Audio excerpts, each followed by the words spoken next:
자, 여러분들 반갑습니다. 이번 이야기는 시청자 아코님께서 시들무에 찾아와 주셨습니다. 아코님의 이야기 빠르게 만나보도록 할게요.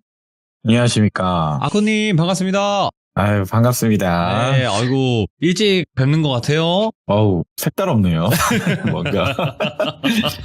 자, 일단은 오늘 아코님께서 해주실 이야기가 나무에 관련된 이야기예요, 이거. 오늘 네. 이야기는요. 몇 안 되는 제가 겪었던 기이한 이야기고, 네. 그리고 조금 스포를 하자면 실패를 한 사연이라고 말씀드리고 싶어요. 실패를 했다. 사기님이요? 무속인 분들이요. 무속인 분들이. 네. 알겠습니다. 이거는 예. 뒤에 모든 일 먼저 말해버리면 좀 그럴 것 그렇죠. 같아서. 네네네. 네. 일단은, 왜 그러냐면, 우리가 또 아코님이 이야기해 주신 건 웬만하면 피하려고 그러는데 나무를 피하기가 힘들잖아요. 너무 많아가지고, 나무가. 그렇죠. 네. 이거 피하기 힘든데, 가로수조차도 피해야 되는 건데, 아무튼 조심하시길 아유. 바라고, 바로 출발을 해보도록 하겠습니다. 렛츠가! 기르십니다. 아코예요.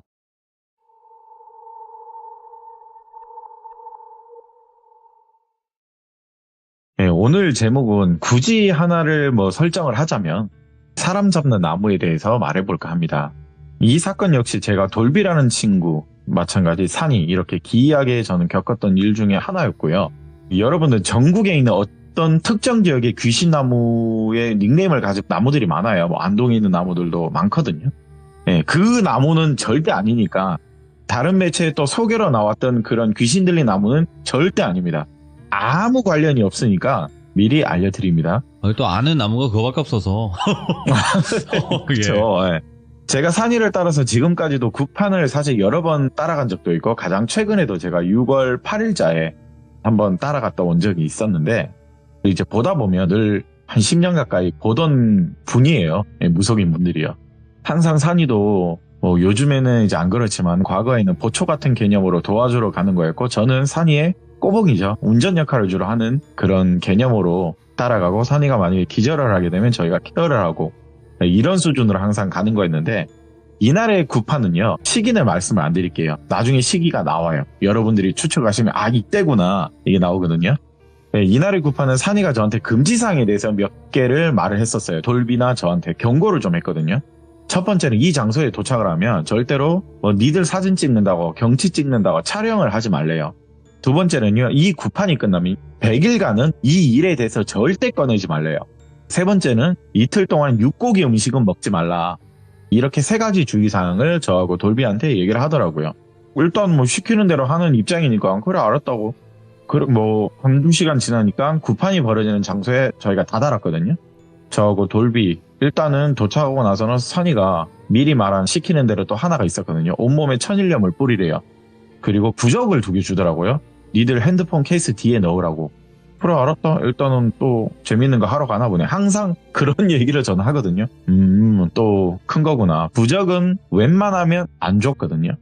그리고 이 지역은 그 지역에서 유명한 산이 있는 곳이기도 하고 그 산이 있으면 역시나 그 근처에는 또 사유지로 사용을 하고 있는 산이 있거든요.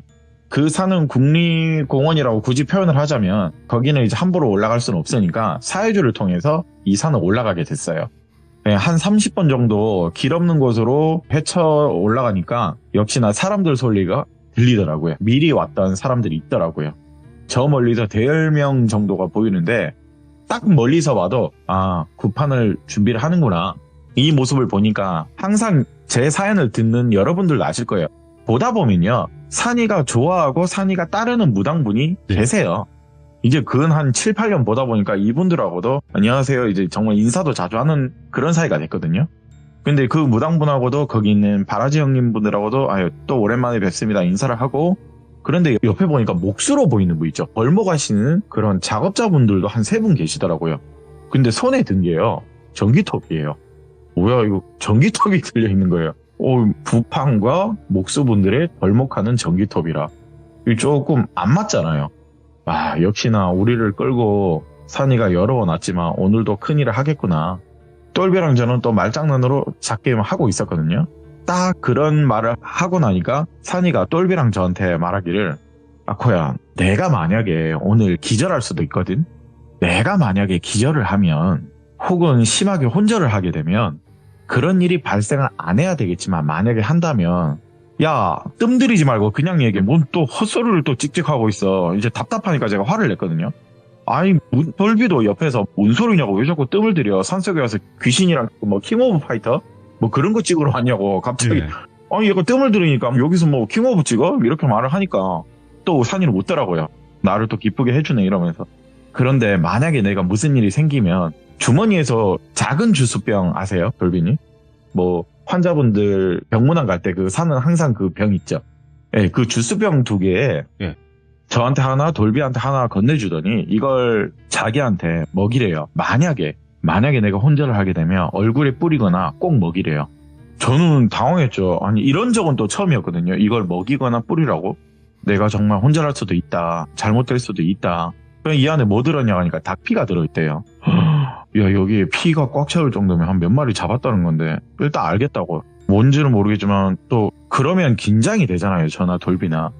일단 알겠다고 뭐 농담을 했지만은 이왕 뭐 누군가랑 파이트 하는 거면 혼절하지 말고 KO로 이기고 와라. 힘내라. 이젠 좀 진지하게 농담을 좀 했거든요.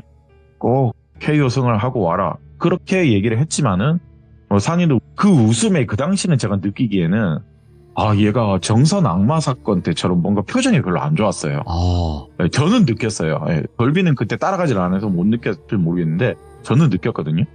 그렇게 한 4시간 동안에 이미 구판을 열려 있었고 할 게 없으니까 저는 뭐 구경해봤자 모기도 많고 좀 심심하잖아요. 돌비랑 야 여기 인근 약수터 있다는데 거기 갈래 하니까 가재요. 그러면서 약수터 쪽으로 방향을 돌려서 그냥 이리저리 산책한다는 개념으로 돌아다녔거든요. 그러다가 날이 조금 어두워지려고 할 때쯤 약간 물 한 잔 먹어서 가야 되겠다. 그 버리는 장소로 다시 갔어요. 근데 아직 그 구판이 끝나진 않았더라고요. 그때도. 심각한 분위기 속에서 뭐 큰 판이 벌어지고 있는데 근데 여기서 이제 궁금하잖아요. 저희는 일단 여기까지 온다는 거에 들은 게 없어요. 산이한테요. 좀 궁금해서 몫으로 보이는 벌목하시는 그 사장님께 가서 제가 사장님 저기 친구인데 저놈아 여기 구판 버리는 거 사장님 처음 보시죠 하니까 자기는 많이 봤대요. 그러면 뭐 위령자 같은 거 하는 거예요? 아니면 여기 그렇게 뭐 깊은 산은 아니지만 사장님이 여기 전기톱도 들고 있고 어떤 분은 톱 들고 있고 여기 왜 오셨어요? 그냥 이런 말을 했어요. 아 총각댁 이야기 못 듣고 왔어? 친구 맞지? 네 친구 맞다고. 뭐 구판만 버리는 거면 뭐 좀 큰 판이라고 할 수는 있는데 내가 말해도 될라나? 저기 봐봐. 저기 나무 보면 저기 나무 2개 보이지? 예, 사장님 보인다고. 저기 하나는 빨간 끈, 파란 끈 달려있는 거 나무 2개 보이지? 네. 저거, 아이고, 말해도 되지? 여기 바라지 형님께 또 얘기를 하더라고요. 근데 저기 파란 끈 묶여있는 하나는 죽은 나무거든? 그런데 옆에 빨간 끈 나무는 아직 안 죽은 나무야. 그런데 이 구판이 끝나면 이 나무 둘 다 베어버릴 거라고. 그래서 지금 톱하고 전기톱 다 들고 온 거라고. 벌목할 거라고. 그리고 이 벌목한 나무는 우리가 차가 오면 이제 무거우니까 인부들 더 데리고 와서 가지고 내려갈 거라고. 시간대는 정확하게 지켜서 나무를 베야 한다더라. 이 구판이 끝나면. 그런데 사연이 좀 많은 나무래요. 이 나무가. 옆에 돌비도 궁금하니까 사장님 여기 무슨 사연이 많은 나무냐고 이제 물어보려는데 다른 쪽에 있다 어떤 바라지 분이 아까 말씀드린 대로 좀 많이 봤던 분이에요. 이제 이리 오라고 손짓을 하길래 글로 가서 시원한 미숫가루 한 잔을 주시더라고요. 사진 친구한테 주의사항 오기 전에 들었죠. 말하길래 네 듣고는 왔다고. 근데 형님 저기 무슨 사연이길래 나무배는 벌목하시는 분들도 몇 와 계시고 그리고 이 산에 무당분이 2분이 나와서 이렇게 큰 구판을 벌인다고? 혹시 저 나무 당사나무 수호령님이냐고 물어봤거든요. 뭐 이런 적이 있었으니까. 근데 그런 나무로는 전혀 안 보이는데 뭐 당사나무 수호령나무 뭐 저렇게 생겼어. 완전 방치하듯이 2개 덩그러니 있는데? 이렇게 말을 하니까 그런 나무는 아니래요. 그럼 뭐냐니까 뭐 내가 굳이 아는 것만 얘기를 하자면 저기 무속인 2분 보이죠? 저기 굿이 나도 바라지 생활에서 저런 굿은 처음 보는데 일단 이 나무로 간략하게 말하면 무속인 2명과 여자 2명 중년 남성 3명의 목숨을 뺏어간 나무래요.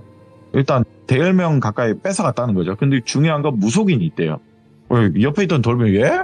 뭐 여기서 그러면 뭐 먹는 거예요? 아니 뭐 약 뭐 이런 얘기를 하길래 아니 나도 자세히는 모르고 여기 계신 선생님들이 잘 알겠지. 이 영들을 보시니까 뭐 저기는 법사님들도 그게 뭐 보이나 보죠. 산이 청년도 그게 보이니까 여기 와서 지금 보조 역할로 도와주는 것처럼 뭐 여기에 공통점은 좀 있긴 있다. 아까 말한 대로 극단적 선택을 한 사람은 맞다. 이 나무 근처에서 그런 선택을 했다.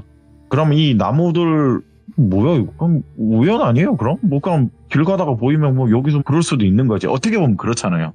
근데 이 나무들이 어떻게 이 목숨을 해한 건지를 모르겠는데 최근에 이 산 인근에 등산이나 약수터 오고 가던 분이 있다고 하지 않았냐. 뭔가에 홀린 듯 그 사람이 이 나무 앞에 잠들었다더라.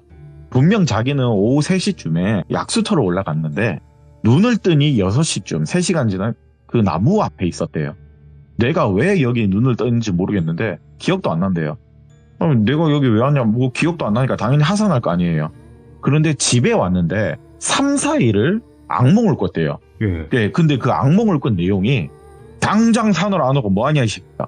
어서 빨리 와! 당장 와! 이러면서 호통을 치더래요. 예, 근데 이분도 아저씨거든요. 근데 그 모습을 보니까 머리 위에 나무가지 박힌 100살 정도 돼 보이는 노인이래요. 그 꿈을 3일 동안 꾸니까 뭔가 모르게 목도 아프고 눈도 아프고 어깨도 아프고 먹는 것도 시원찮고 물만 겨우 먹었대요. 당연히 그렇게 되면 뭐 감기나 뭐 편도 쪽에 문제가 있는 거거나 이렇게 생각할 거 아니에요. 그래도 3일을 못 먹으니까 물만 드시니까 가족들이 걱정이 되니 병원을 가려는데 이분도 근처 시골 마을에 살았는지 마을 해관 정자에 그 나무가지 달린 할아버지가 저 멀리서 보이대요. 그 대낮에. 근데 그때는 분명 뿔이 안 보였대요. 네, 분명 나무가 머리에 박혀있는 뿔이 있었는데 안 보였다길래 다른 분인가? 아유 좀 비슷하네. 꿈에 생긴 할아버지가. 이러를 찰나 갑자기 지팡이로 그 멀리서 자기를 딱 가리키더니 네. 너 곧 갈 때야. 그냥 산으로 올라가서 명을 다해라.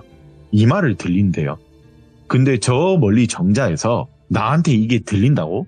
이게 말이 안 되는 거잖아요. 옆에 뭐 마누라도 있을 거고 아들도 있을 거 아니에요.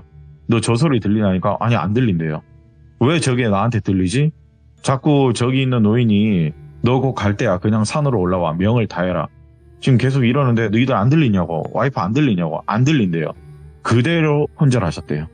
그대로 혼절하셔서 너무 무서운 나머지 산이가 자주 좀 민폐를 끼치는 법사님을 찾아왔는데 그 법사님께서 조사를 하다 보니까 그 원흉이 이 나무래요. 근데 그 법사님은 이 나무에 대해서 예전부터 소문을 좀 들은 게 있대요. 소문을 좀 들은 게 있는데 여기 3번 정도 올라간 적이 있대요. 이 법사님도 이 나무에 대해서 소문을 듣고. 그리고 이 법사님이 혼자 안 될 것 같으니까 다른 쪽에 있는 무속 선생님들도 모셔왔대요. 근데 이 두 분이 그 나무를 보고 하시는 말씀이 힘들겠는데, 힘들 수도 있겠는데, 왜 여기 있는지 모르겠는데 이 말을 여럿 하셨대요. 당시에도. 그래도 한번 해보자. 그래도 한번 해보자고 벌목 작업까지 할 수 있는 아까 말한 목수분들도 모시고 온 거고 뭔가 큰 걸 안 되겠지만 한번 해보자는 생각으로 산이까지 불러들여서 지금 보초를 좀 서게 돼서 지금 이 일이 펼쳐진 거거든요. 근데 이걸 모두 바라지 형님이 저희한테 얘기하니까 제 입장에서는 수호령도 아니면 궁금하잖아요. 저게 네. 무슨 나무길래 무당분들이 안 된다고 하고 산이도 왜 저러고 있는지. 좀 돌비도 그렇고 저도 또 흥분이 됐어요. 사실. 온 거 구경할 것 같아서요. 예. 네. 뭔가 저는 흥분이 됐어요. 드디어 볼 수 있겠구나. 네, 드디어 보겠구나. 네, 이런 생각을 했는데 시간이 좀 몇 시간 지나니까 이제 갑자기 산이가 눈을 가리고 그냥 어떤 한 나무를 빙빙 돌고 있었어요. 그냥 이거는 무당분이 시켜서 빙빙 돌고 있었는데 갑자기 안대를 풀더니 무언가를 또 하나를 하기 시작했는데 주위에 소금을 또 뿌리면서요. 미리 준비해둔 대나무 창을 한 40-50개 다른 바라지 분들이 준비를 해뒀더라고요. 그러면서 소금 뿌리면서 대나무 창을요. 갑자기 자기 혼자 땅에 하나씩 꽂으러 가고 있는 거예요. 그러다가 다시 수십 개를 또 꽂다가 다시 자리에 와서 또 그걸 들고 수십 개를 또 꽂으러 돌아다니고 그 일이 힘들어 보이니까 산아 우리가 도와줄까? 라고 하니까 대꾸를 안 해요. 너 혼자 지금 왔다 갔다 몇 번을 하냐고. 야, 이거 수십 개 지금 꽂다가 지금 골병 나겠다. 도와줄까? 계속 얘기해도 또 대꾸를 안 해요. 나무 꽂고 소금 뿌리고 나무 꽂고 그렇게 또 골골거리면서 뭔가 힘든지 대꾸는 또 안 하는지 좀 짜증이 날 찰나 5시가 됐어요. 5시가 딱 되더니 무속인물 한 분이요. 칼과 망치를 가지고 오시더니 아까 죽은 나무에 파란 끈을 달았다고 했잖아요. 거기에는 칼을 꽂고 망치로 박고 있는 거예요. 갑자기. 박으면서 빨간 끈의 나무에는요. 여러 번 절을 하기 시작했어요. 한 나무에는 칼을 박고 한 나무에는 절을 하고 그리고 시작하겠습니다. 아, 시작해도 되겠습니까? 알겠습니다. 이렇게 존댓말을 하는 거예요. 빨간끝 나무에는요. 그러면서 벌목하시는 분들께 이제 시작하시라고, 그리고 다들 피하라고 전기톱을 작동시키더니 그 나무 2개를 베어버리더라고요. 그리고 베어버린 나무를 다시금 몇 등분 할 거 아니에요, 돌빈이. 다음날 이제 이걸 들고 내려가야 되니까. 그리고 잘라서는 바라저 형님들과 저희들도 이제는 좀 거들었거든요. 이 나무들 뱄으니까 한쪽으로 모아놔야 될 거 아니에요. 그리고 기존에 굿판을 버리면서 남은 음식들이 있을 거 아니에요. 그거를 쓰레기 봉투에 좀 담아달라고 해서 저희가 쓰레기 봉투에 다 담았거든요. 그리고 또 어떤 새로운 과일과 떡, 제사 음식들을 새로 그 나무 앞에선 차리고는요. 저희들 보고 니들도 절해라. 너희들도 일단 이 나무 만졌으니까 절해라. 다 같이 거기 한 10명이 넘는 사람들이 그 벌목된 나무에 절을 하기 시작했어요. 그러면서 또 무속인 두 분이 공통적으로 하시는 말이 모든 일을 마쳤습니다. 내일 모시러 오겠습니다. 편히 쉬십시오 라고 하고 그냥 벌목된 나무들을 보고 그냥 그대로 하산을 했거든요. 예. 저는 궁금하잖아요. 아니 왜 자꾸 그럼 뭔가 큰일이 있겠지. 하산을 하면서 이제 궁금하니까 좀 뭔가 잘 끝낸 것 같기도 하고, 산이가 말했던 기절을 안 했잖아요. 네. 혼절도 안 했고. 나는 분명 기절하거나 혼절하거나 뭐 쓰러질 수도 있다고 들었는데 발걸음이 하산이 좀 가벼운 것 같아서 다행이다. 그래서 인근 펜션 2개를 여기 바라지 분이 잡아놨대요. 거기서 쉬고 내일도 올라가야 된대요. 이제 그건 들고 내려와야 되니까. 가는 차 안에서 이제 궁금하잖아요. 이 앞에 아예 듣지를 못했으니까 사실. 야 이제 말해봐라. 뭘 그렇게 혼자서 아까 진지하게 그렇게 우리를 좀 긴장시켰는지. 그리고 무당 선생님들은 왜 나무에다가 그렇게 저자세이고 공손하냐. 야 혹시 진짜 그 당사나무 수호령이냐고. 아니면 수호령 모시고 온 거냐고. 진짜 뭐 큰 신이야 뭐 악마야. 돌비도저도 닥달을 했어요. 근데 산이가 그건 아니래요. 나도 방금 깨달았는데 그건 절대 아니래요. 자기도 오늘 처음 본 영님이래요. 산이가 처음 봤대요 이건. 그런데 자기 대나무 꽂을 때 너무 무서웠대요. 아까 대나무 꽂고 있었다고 했잖아요. 주위에 소금 뿌리면서. 예. 중간중간에 이 나무령님께서 영가들을 불러 모으는데, 내가 예전에 아코 너한테는 얘기한 것 같은데, 내가 웬만하면 뭐 화도 안 내고 영들한테 말도 안 거는데 내가 위험한 귀신 3가지 있다고 말한 적 있지. 물건을 들고 돌아다니는 귀신, 무엇인가 먹고 있는 귀신, 웃고 있는 귀신은 꿈에서라도 보이면 깨려고 노력해라. 그거 정상 아니다. 그냥 그건 꿈이 아니고 그건 무조건 귀신이거든. 사람이 꿈을 꾸면 무조건 느낀대요. 이건 귀신이다라는 그 모습이 있대요. 근데 물건 들고 먹고 있고 웃고 있으면 그건 절대 대화도 하지 말고, 귀신이라는 해변 그런 거 없다고 그냥 일어나래요. 무조건 깨를 생각을 하라고. 그 말을 하니까 기억나지. 그런데 이 나무님이 이제 굳이 하나로 말하자면 벽사령님이래요.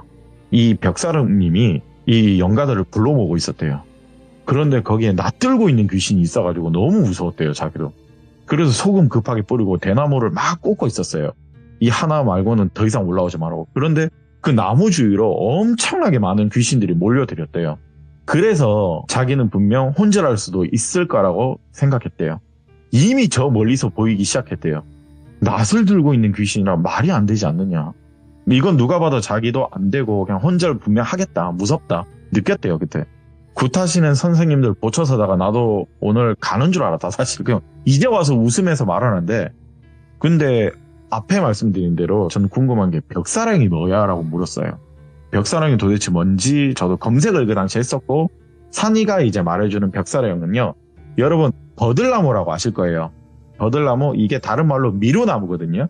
무속인 분들은 주로 큰 버들나무를 미루나무라고 하세요. 작은 버들나무도 있는데 뭐 마을이나 뭐 그 지역의 수호령 같은 그런 큰 버들나무, 그게 미루나무거든요. 근데 그걸 굳이 표현을 하자면 벽사나무라고도 얘기를 하더라고요. 이 벽사나무가 뭐냐면 옛부터 잡귀신이나 악귀를 쫓아내는 그런 나무를 벽사나무로 굳이 얘기를 한대요. 뭐 예전 당나라 시대 때부터 뭐 얘기를 했다고 하더라고요. 저도 그때 들은 거라서 정확하게는 지금 약간 기억이 안 나지만, 일단 이 벽사나무 같은 이 미루나무는요. 네. 굳이 돌비님도 찾으려면 찾을 수 있대요. 동네 유명한 마을에 가거나 뭐 또 아까 말씀드린 안동에 그 유명한 나무도 있죠. 전국적으로 보면 그 마을 수호령 나무들이 웬만하면 다 이 미루나무, 버들나무 같은 종이거든요. 예. 엄청나게 크잖아요. 오래 살고. 그런데 이 큰 미루나무가요, 돌비님 찾으려면 찾을 수 있는데 흔히 보이는 나무는 사실 아니거든요. 예. 시골 가거나 뭐 외진데 가면 그게 보이긴 하는데 돌미님이 사는 지역이나 뭐 시만 가더라도 이 나무를 찾으려면 찾기는 힘들거든요. 보이면 보이지 안 보이면 안 보이는 나무. 그냥 사람들이 생각하면 그건 큰 나무 이렇게 생각하거든요. 주로 시골 마을에 가면 엄청 큰 나무를 이 바로 수호령 나무라고 버들나무, 뭐 미루나무로 표현하는데 그런데 아까 우리가 자른 나무가요. 미루나무였거든요. 미루나무 2개가 산 중턱에 버젓이 있어요. 산 중턱에 미루나무 2개가 같이 있는 게 이거 절대 쉬운 거 아니다. 당연히 관리는 안 돼 있으니까 뭐 당산나무나 그런 나무처럼 크지는 않지만 근데 이런 산에 미루나무 2개가 같이 붙어 있는 게 정말 힘들다. 예. 그런데 작지만은 이런 미루나무에 분명 누군가 나무 해코지를 하는 사람이 있는 것 같다. 선생님들도 선생님이 말하는 게 이게 법사님들입니다. 무속인 2분. 이 법사님들이 일전에 와서 봤을 때는 분명 누군가 해코지를 했는데 지성기도 몇 번 드리니까 약간의 답을 얻은 것 같다. 미친놈들이 있었다. 이런 거예요. 예. 돌비님 이게 용암 무당들 있잖아요. 네. 용암 무당들이 만약에 암이나 기타적으로 큰 병이 걸리면 예. 이제 수술이 늦으면 아무리 용암 무당분이라도 점점 끝이 나잖아요, 사실. 그렇죠. 그런데 이게 살기 위한 욕심이 있는 무당들이 있대요. 네. 명을 다할 때는 본인들이 신이 되기를 원하는 무당이 있대요. 그런데 인근 마을이나 뭐 유명한 나무에는 당연히 이미 수호신이나 뭐 수호령이 있다는 전설이 있잖아요. 근데 이 산중의 벽사나무의 혼을 가지고 있는 이 미루나무에 자기가 신이 되려고 하는 무당이 분명히 있었던 것 같아요. 벽사나무들은 단순히 귀신을 쫓아주는 혼 없는 나무라 생각하면요. 자기가 이제 벽사신이 되겠다는 이 독한 무당들이 있다는 거예요. 그 무당들이 여기서 무슨 분명 해코지를 했다. 이 나무에 뭔 짓을 했는지 모르겠지만 이제 이 무당이 죽어야 되니까 죽어서서 분명 나무 벽사신이 되려고 큰 짓거리를 했다. 예. 이 나쁜 새끼 이러는 거예요. 왜냐 말 그대로는요. 이 미루나무, 버들나무, 이 벽사나무들은요. 잡기나 악기를 쫓아내는 이 벽사를 가지고 있다고 했잖아요. 근데 이거를 해코지를 했으면 놓아겠냐 안 놓아겠냐라고 얘기를 하는 거예요. 저한테. 그렇지 놓아야지. 귀신을 쫓아주는데 귀신을 붙으려고 하니까 그럼 방법이 뭐겠어. 패야지. 벌목해야지. 그리고 그 자리는 완전히 없애고 다른 묘목이나 교목들을 심어서 이동시키는 방법을 일단 선택을 해본 거예요. 왜냐 이 나무를 이제 명이 다한 거예요. 그럼 베야 되는 거고 명이 다한 나무를 다시 살리려면 묘목을 심으면 되잖아요. 자리를 만들어주려고 산이도 그렇고 무당 2분도 그렇고 굉장히 노력을 많이 했던 거였어요. 그날 벌목하고. 역시나 선한 신님들도 노하면 악귀가 된다는데 야 이게 진정한 악마이지 않나 싶다. 인간이 악마야. 신한테 해코지하는 것도 인간이거든 따지고 보면. 그렇지. 저는 공감을 했거든요. 네. 이런 수다를 떨면서 펜션에서 좀 쉬고 있었는데 이제 5시쯤 오고 이리저리 이야기하고 준비하다 보니까 좀 늦은 저녁을 먹게 됐어요. 네. 아까 만났던 무속인 2분, 벌목하시는 분, 바라지 분들이 다 같이 모였거든요. 다 같이 모여서 뭐 비빔밥을 먹고 있었는데 근데 이 무속인 분이요. 저를 이제 자주 봤다고 했잖아요. 오다 가다.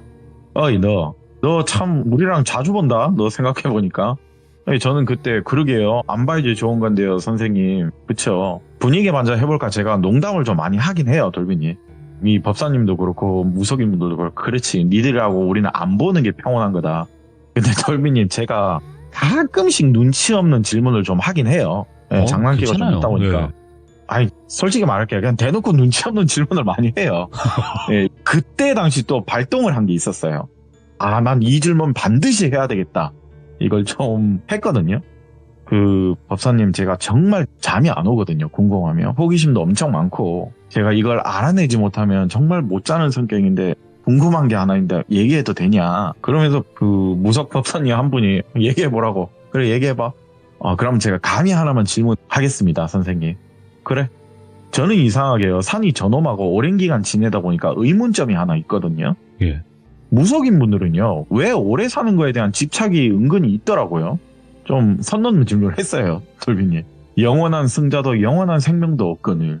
아니 그렇게 사람들은 천년만년 불사신으로 사는 것도 아닌데 무속인 분들은 명줄에 대한 욕심이 없어 보여도 엄청 오래 살고 싶어하는 것 같다. 맨날 말은 청산유수 뿌린 대로 명이 다음에 가야지. 말은 그렇게 하는데 조금이라도 상처나고 조금이라도 사고 나면 누구보다 빠르게 병원 가더라. 온몸이 뻐근하면 산중 기도하러 가더라. 이게 앞뒤가 안 맞지 않아요? 라고 얘기를 했어요. 예. 이 말을 하니까 바라시군들은 분명 표정이 안 좋았어요.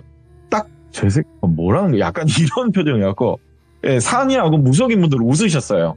그리고 옆에 있는 친구 돌비도 또 시작이다. 이 땡땡놈. 아니 나는 궁금하니까.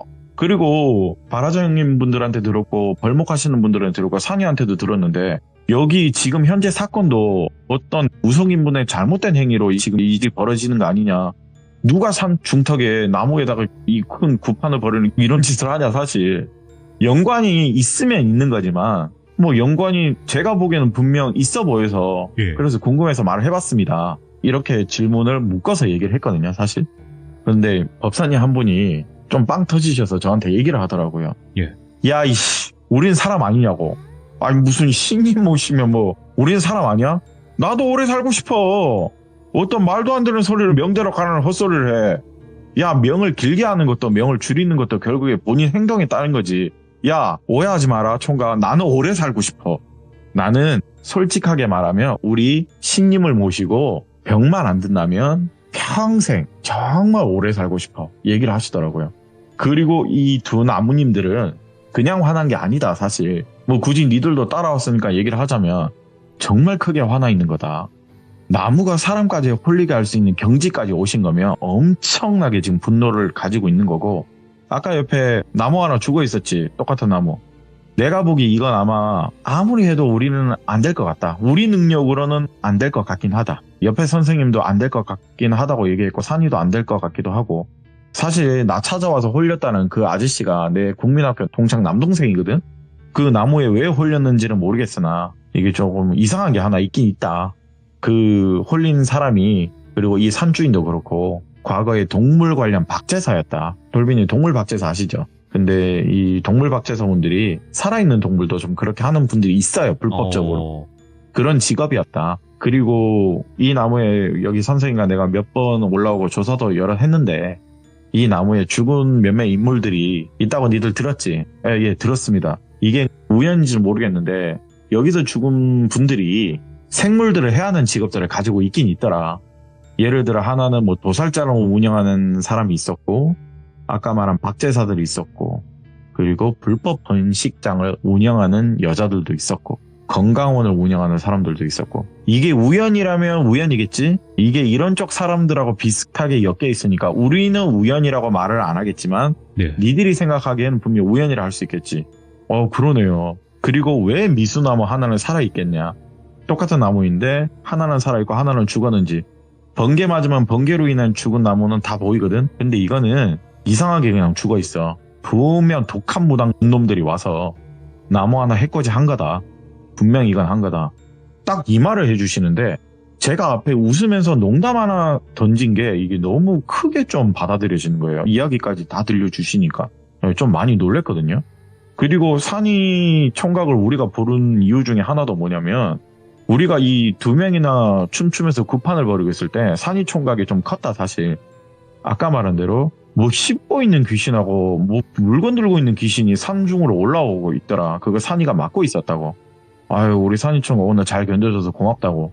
좀 위험하긴 했다 오늘. 이런 산중이 구슬하면 당연히 귀것들은 꼬인대요. 그리고 나무 두 개가 있는 게 벽사님들이 있으신데 이 벽사님들이 잡기들을 불러 모을 정도면 문제가 있는 거 아니겠냐. 앞에 말한 걸 또 그대로 반복을 해주시더라고요. 이 미소나무 아무리 생각해도 명이 다한 거다. 그러면 벌목을 왜 하셨어요? 안 될 것 같으니. 그래도 일단 해보는 게 우리 일이다. 일단 해보는 게. 그리고 이 벌목을 부탁하시는 산주인분이 좀 큰 일이 있다. 여기까지만 니를 알아라. 딱 이 말까지는 해주시더라고요. 그렇게 일단은 약속을 다 한 상태고 내일 오전 11시 되면요. 그 벌목한 나무들을 또 좋은 곳으로 가서 모셔야 된대요. 그냥 잘라놓고 방치하면 안 된다고 해서. 그리고 니들은 여기 올라올 필요 없고 여기 펜션 퇴실 시간 되면 우리 기다려서 여기 있어라. 그렇게 일단 얘기가 다 끝나고 저녁 먹고 하면서 이제 다 끝이 났거든요. 근데 제가 이제 좀 그날 늦게 자는, 원래 저는 좀 늦게 자는 편이고 돌비도 그날 또 잠이 안 왔나 봐요. 산이는 뭐 대나무 꼬챙이 그거 꼼다고 좀 많이 피곤했는지 먼저 잠들었거든요. 그러다가 한 밤 12시 정도 된 것 같아요. 그때 기억을 하자면. 돌비가 담배 피러 나간다길래 같이 나갈까? 바람 쐴까? 이렇게 말을 하니까 그러재요. 그렇게 밤 공기를 쐬면서 펜션 주위를 걷고 있었는데 무속인 분들 중에 아까 저한테 미숫가루 줬던 분, 이 바라지 한 분이요. 마당에 혼자 나와 있는 거예요. 네, 형님 여기서 뭐 하세요? 하니까 대꾸를 안 해요. 대꾸를 안 하는데 뭐 그런가 보다 해서 저희는 한 바퀴 돌고 있는데 그대로 저희를 보고는 아는 척도 안 하고 혼자 어디론가 걸어가더라고요. 네, 그래서 제가 형님 어디 가세요? 형님 대꾸를 안 해요. 네, 돌비가 야 저거 나 예전에 산이 따라와서 본 적 있어. 저거 정상 아니라고. 야 네가 산이 좀 불러오래요. 자기는 뒤로 그냥 따라가겠대요. 나 예전에 산이 따라 본 적 있대요. 분명 이건 뭔가 이상하게 홀려서 간 모습이래요. 일단 알겠다고. 전 자고 있는 산이를 깨우러 갔고 전화기는 켜놨거든요. 위치를 알아야 되니까. 각자의 방향을 잡고 저는 산이 데리고 오고 돌비는 이 형님이 가는 방향으로 계속 따라가고 있었는데 일단 제가 뭔가 이상하다 싶어서 제가 차를 그냥 끌었어요. 네. 차를 끌고 이렇게 전화통화를 하면서 따라갔는데 야 대꾸를 안 한다 형님이. 대꾸를 지금도 안 해. 산아 어떻게 해야 되냐. 일단은 어디 있는지 빨리 말해. 차 끌고 갈 테니까. 그대로 이제 차가 아무래도 빠르니까 거기를 따라잡았거든요. 산이가 그 바라지 형님을 보시더니 아 큰일 났네. 또 불러들이시네. 네. 무슨 소리야. 뭘 불러들여. 야 차에 물 있냐고. 먹다나무 물 있다고. 그거 갖고 오래. 그래서 가져다 줬더니 산이가 또 얼굴에도 냅다 그냥 뿌리더라고요. 그냥. 그리고 형님 저희들이 팔을 붙잡았거든요. 뿌리고 발아갈 수도 있다고 해서. 근데 다행히 정신을 차리시더라고요. 당연히 눈을 뜨고 정신을 차리니까 자기 왜 여기 서 있냐. 형님 혹시 목류병 있으세요? 하니까 아니 자기 절대 그런 거 없대요. 무슨 목류병이냐고. 근데 지금 어디 가세요? 하니까 아니 난 여기 내가 왜 있는지도 몰라. 난 담배 피러 나왔는데. 근데 옆에 산이가요. 그 바라지 형님 보고 혹시 형님 육고기 좋아하시냐고. 뭉튀기나 육회에 환장한대요. 제가 고기 먹지 말라고 한 것 같은데요. 다른 선생님들도 그런 말 안 하던가요? 법사님들 그런 말 안 하던가요? 하니까 아니 들었다고. 하루 이틀 육식하지 말라고. 예. 근데 미안하네. 정말 미안하네요. 자기 차에요. 그 참수만 나는 육포 봉지가 있긴 있었대요. 비빔밥이 한 그릇이 좀 성이 안 찼는지 그날 또 산 타고 올라가고 이러니까 네. 식사하고 담배 피면서 몇 개 사실 주워 먹었대요. 뜯어있는 육포 봉지를요. 그럼 절대 고기 먹지 말라고 했잖아요. 육포는 고기 아니냐고. 그거 드시지 말라고 하지 않았냐. 그것 때문에 지금 뭔가 잘못되신 것 같다. 일단 펜션 가서 말씀드리고 그냥 일단 우선 쉬어라. 그리고 나서 저희 차를 끌고 그대로 이제 펜션으로 다시 돌아갔거든요. 일단은 주무시는데 무조건 눈 감고 있어라. 산이가 뭔가 갑자기 차에서요. 저희가 이제 산으로 가다 보니까 모기향 같은 걸 미리 준비한 게 있어요. 그 불 피우면 나는 향 있죠. 그걸 방 한 10개 정도 다 피운 것 같아요. 완전 그게 앞이 안 보일 정도로. 예. 당연히 이러면 눈 따갑고 숨 막히거든요. 저기 바라지 형님 절대로 힘들더라도 참아라. 다시 일어나서 산 가기 싫으면 참으라고 해서 야 저러다 진짜 죽는 거 아니냐고 이렇게 얘기를 했는데 다행히 아침이 되니까 아무 일은 없었어요. 아무 일은 없었고 저랑 똘비는 좀 늦게 잤다 보니까 좀 피곤했거든요. 아침에 홀린 바라지 형님은요. 무속이 보는데 뺨을 몇 대 맞을 정도로 엄청 혼났대요. 그렇게 고기 먹지 말라고 하는데 육포를 먹었다고. 그리고 나머지 분들은 다 산으로 올라가고 뺨 몇 대 맞은 바라지 형님과 산이 저 돌비는 펜션에 좀 기다리고 있었거든요. 근데 저는 이 조금 궁금한 것도 있고 야 우리 그냥 퇴실하며 올라가야 되는 거 아니냐. 야 한번 올라가고 싶은데 좀 궁금하기도 하다 이렇게 얘기를 하니까 근데 산이가 표정이 전날에 비해 안 좋더라고요. 왜 또 똥 씹은 표정이냐. 야 이거 안 되겠는데. 아니 뭐 자꾸 어제부터 선생님들하고 너는 안 되겠냐. 뭐가 안 돼. 뭐 위에 하늘 보래요.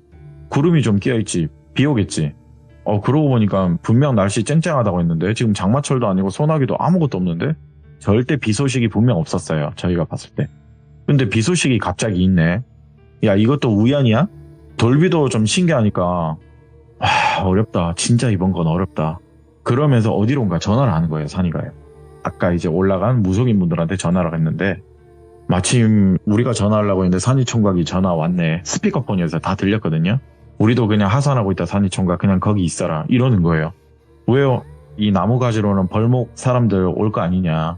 근데 이 벌목 하시는 분들 일행이 2트럭에 한 8명 지금 가고 있는데 이 벌목 트럭 하나가 졸음운전으로 인한 차 한 대가 그대로 돌진을 해버렸대요. 그래서 크게 좀 사고가 났대요.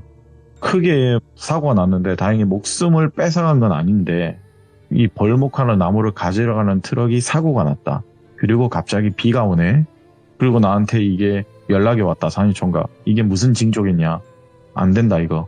불안한 일들의 연속이다. 우리 바라지 전후모 자석도 홀린 거 보면 이상하고 갑자기 비도 오려고 하고 트럭이 또 사고가 났다고 하고 쟤를 멈추고 지금 하산하고 있대요. 그리고 나서 펜션에 다 와서는 각자 우리가 처음에 받은 부적들이 있어요. 돌비님. 지금 당장 태우래요. 저도 돌비한테 라이터를 빌려서 태웠거든요. 그리고 처음에 말한 주의사항을 반드시 지키래요. 절대 3가지 사항 꼭 지켜라. 아까 말한 거 기억나지 니들? 아, 네, 기억납니다. 그리고 나서 돌비님이 이렇게 시간이 좀 지났어요. 시간이 지나서 내가 산이한테 이게 생각이 나서 물어봤어요. 야, 나 지금 갑자기 생각나는데 야, 그 산 중에 미루나무 어떻게 됐냐 물어봤거든요. 좀 시간이 많이 지났어요. 아, 그거 안 됐대요. 역시나. 안 될 것 같더라니 안 됐다. 그 이후로도 이 법사님들과 이 무당분들과 산이가 또 한 번 갔었대요. 예. 또 다른 무속분들고 또 산이 빼고는 또 여러 번 갔었대요. 그래도 안 됐대요.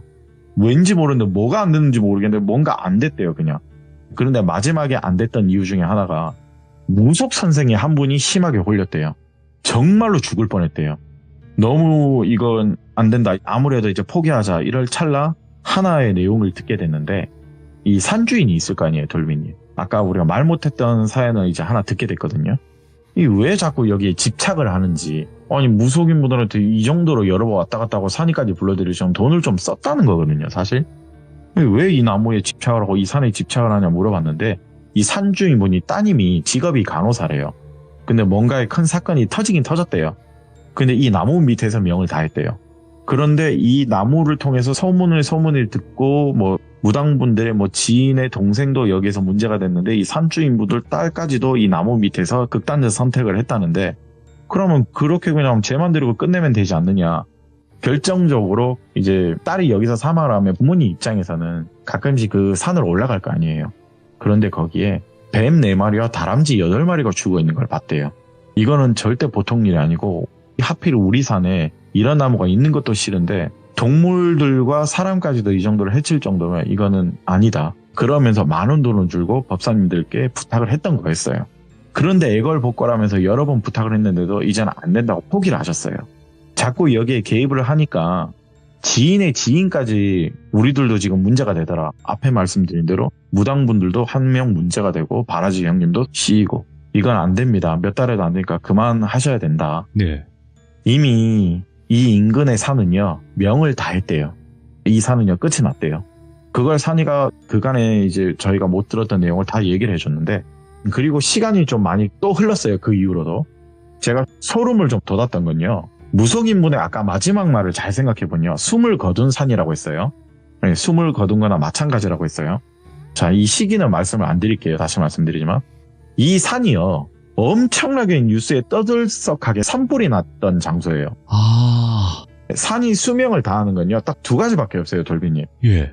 뭐 골프장 짓거나 뭐 공사하면 산림을 파괴하는 거면 이제 그 산의 운명은 다하는 거죠. 왜냐, 산 이름이 골프장이 되는 거잖아요. 네. 그리고 또 하나는요. 산불이 나면 그 산은요 수명이 다한 거예요. 네. 다시 자라날 때까지는 굉장히 오래 걸린다는 거겠죠. 그 산불로 인해서 그 산의 터는요 정말 명을 다하게 됐고요. 네. 이걸 산이한테 다 듣고는 이게 벽사님들의 마지막 저주인가 싶다. 저희한테 얘기를 해주더라고요.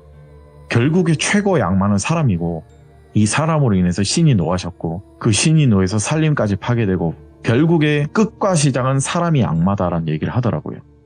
결국에 그 나무도 불이 나면서 예. 네, 이제 쓰러진 나무지만 벌목된 쓰러진 나무지만 다 없어졌고요. 네. 그래서 오늘은 사람 먹는 나무에 대해서 주제를 굳이 하나 정해서 하나 들고 와봤습니다. 야, 진짜 아코님께서 사람 먹는 나무에 대해서 이렇게 설명을 해주셨지만 이런 경우가 있나 싶기도 하면서 와 이런 얘기를 또 들을 수 있구나. 총 무당분이 간 건 5분이었어요. 돌비. 예. 저희가 갔던 건 이제 2분 받고 산이 갔었고 근데 이후로도 갔는데 또 그 2분이 예. 실패를 했다는 것. 그러니까. 일단 모든 게 다 실패를 했어요. 실패를 했다라는 게 조금 대부분은 어떤 해결을 한다거나 네. 또 그런 경우로 흘러는 가는데 와 아예 실패를 한 거니까 네, 아예 실패를 했어요. 안 되는 경우가 있어요. 그죠? 네. 아코님 오늘 이렇게 또 귀하신 시간 내주셔서 이야기 들려주셔서 다시 한번 감사드리고 또 다음 주에 다른 이야기로 꼭 찾아와 주시기 바라겠습니다. 네, 감사합니다. 고맙습니다. 자, 아직도 아코님의 이야기를 처음 듣는 분들 계신가요? 돌비 아코라고 검색하시고 재생 목록 정주행 하시길 다시 한번 추천드립니다. 그리고 이 이야기를 들으신 모든 분들의 각자 개인의 의견을 댓글로 꼭 남겨주시길 바라겠습니다. 감사합니다.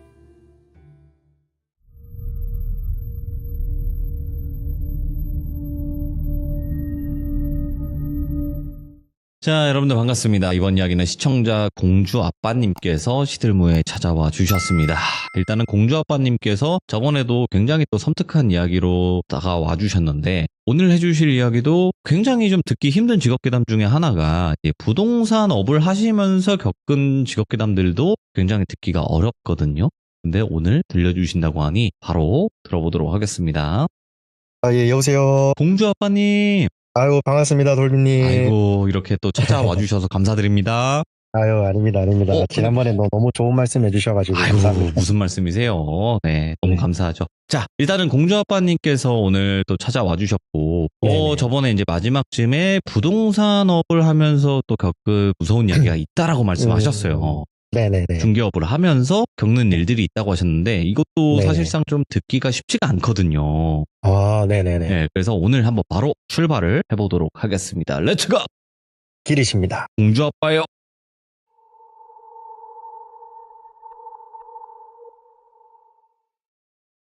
우선 지난번에 살짝 제가 말씀을 드렸는데, 제가 지금 하고 있는 직종이 부동산 중개업이고, 이 일을 한 지가 횟수로 한 6년, 7년 정도가 되었습니다.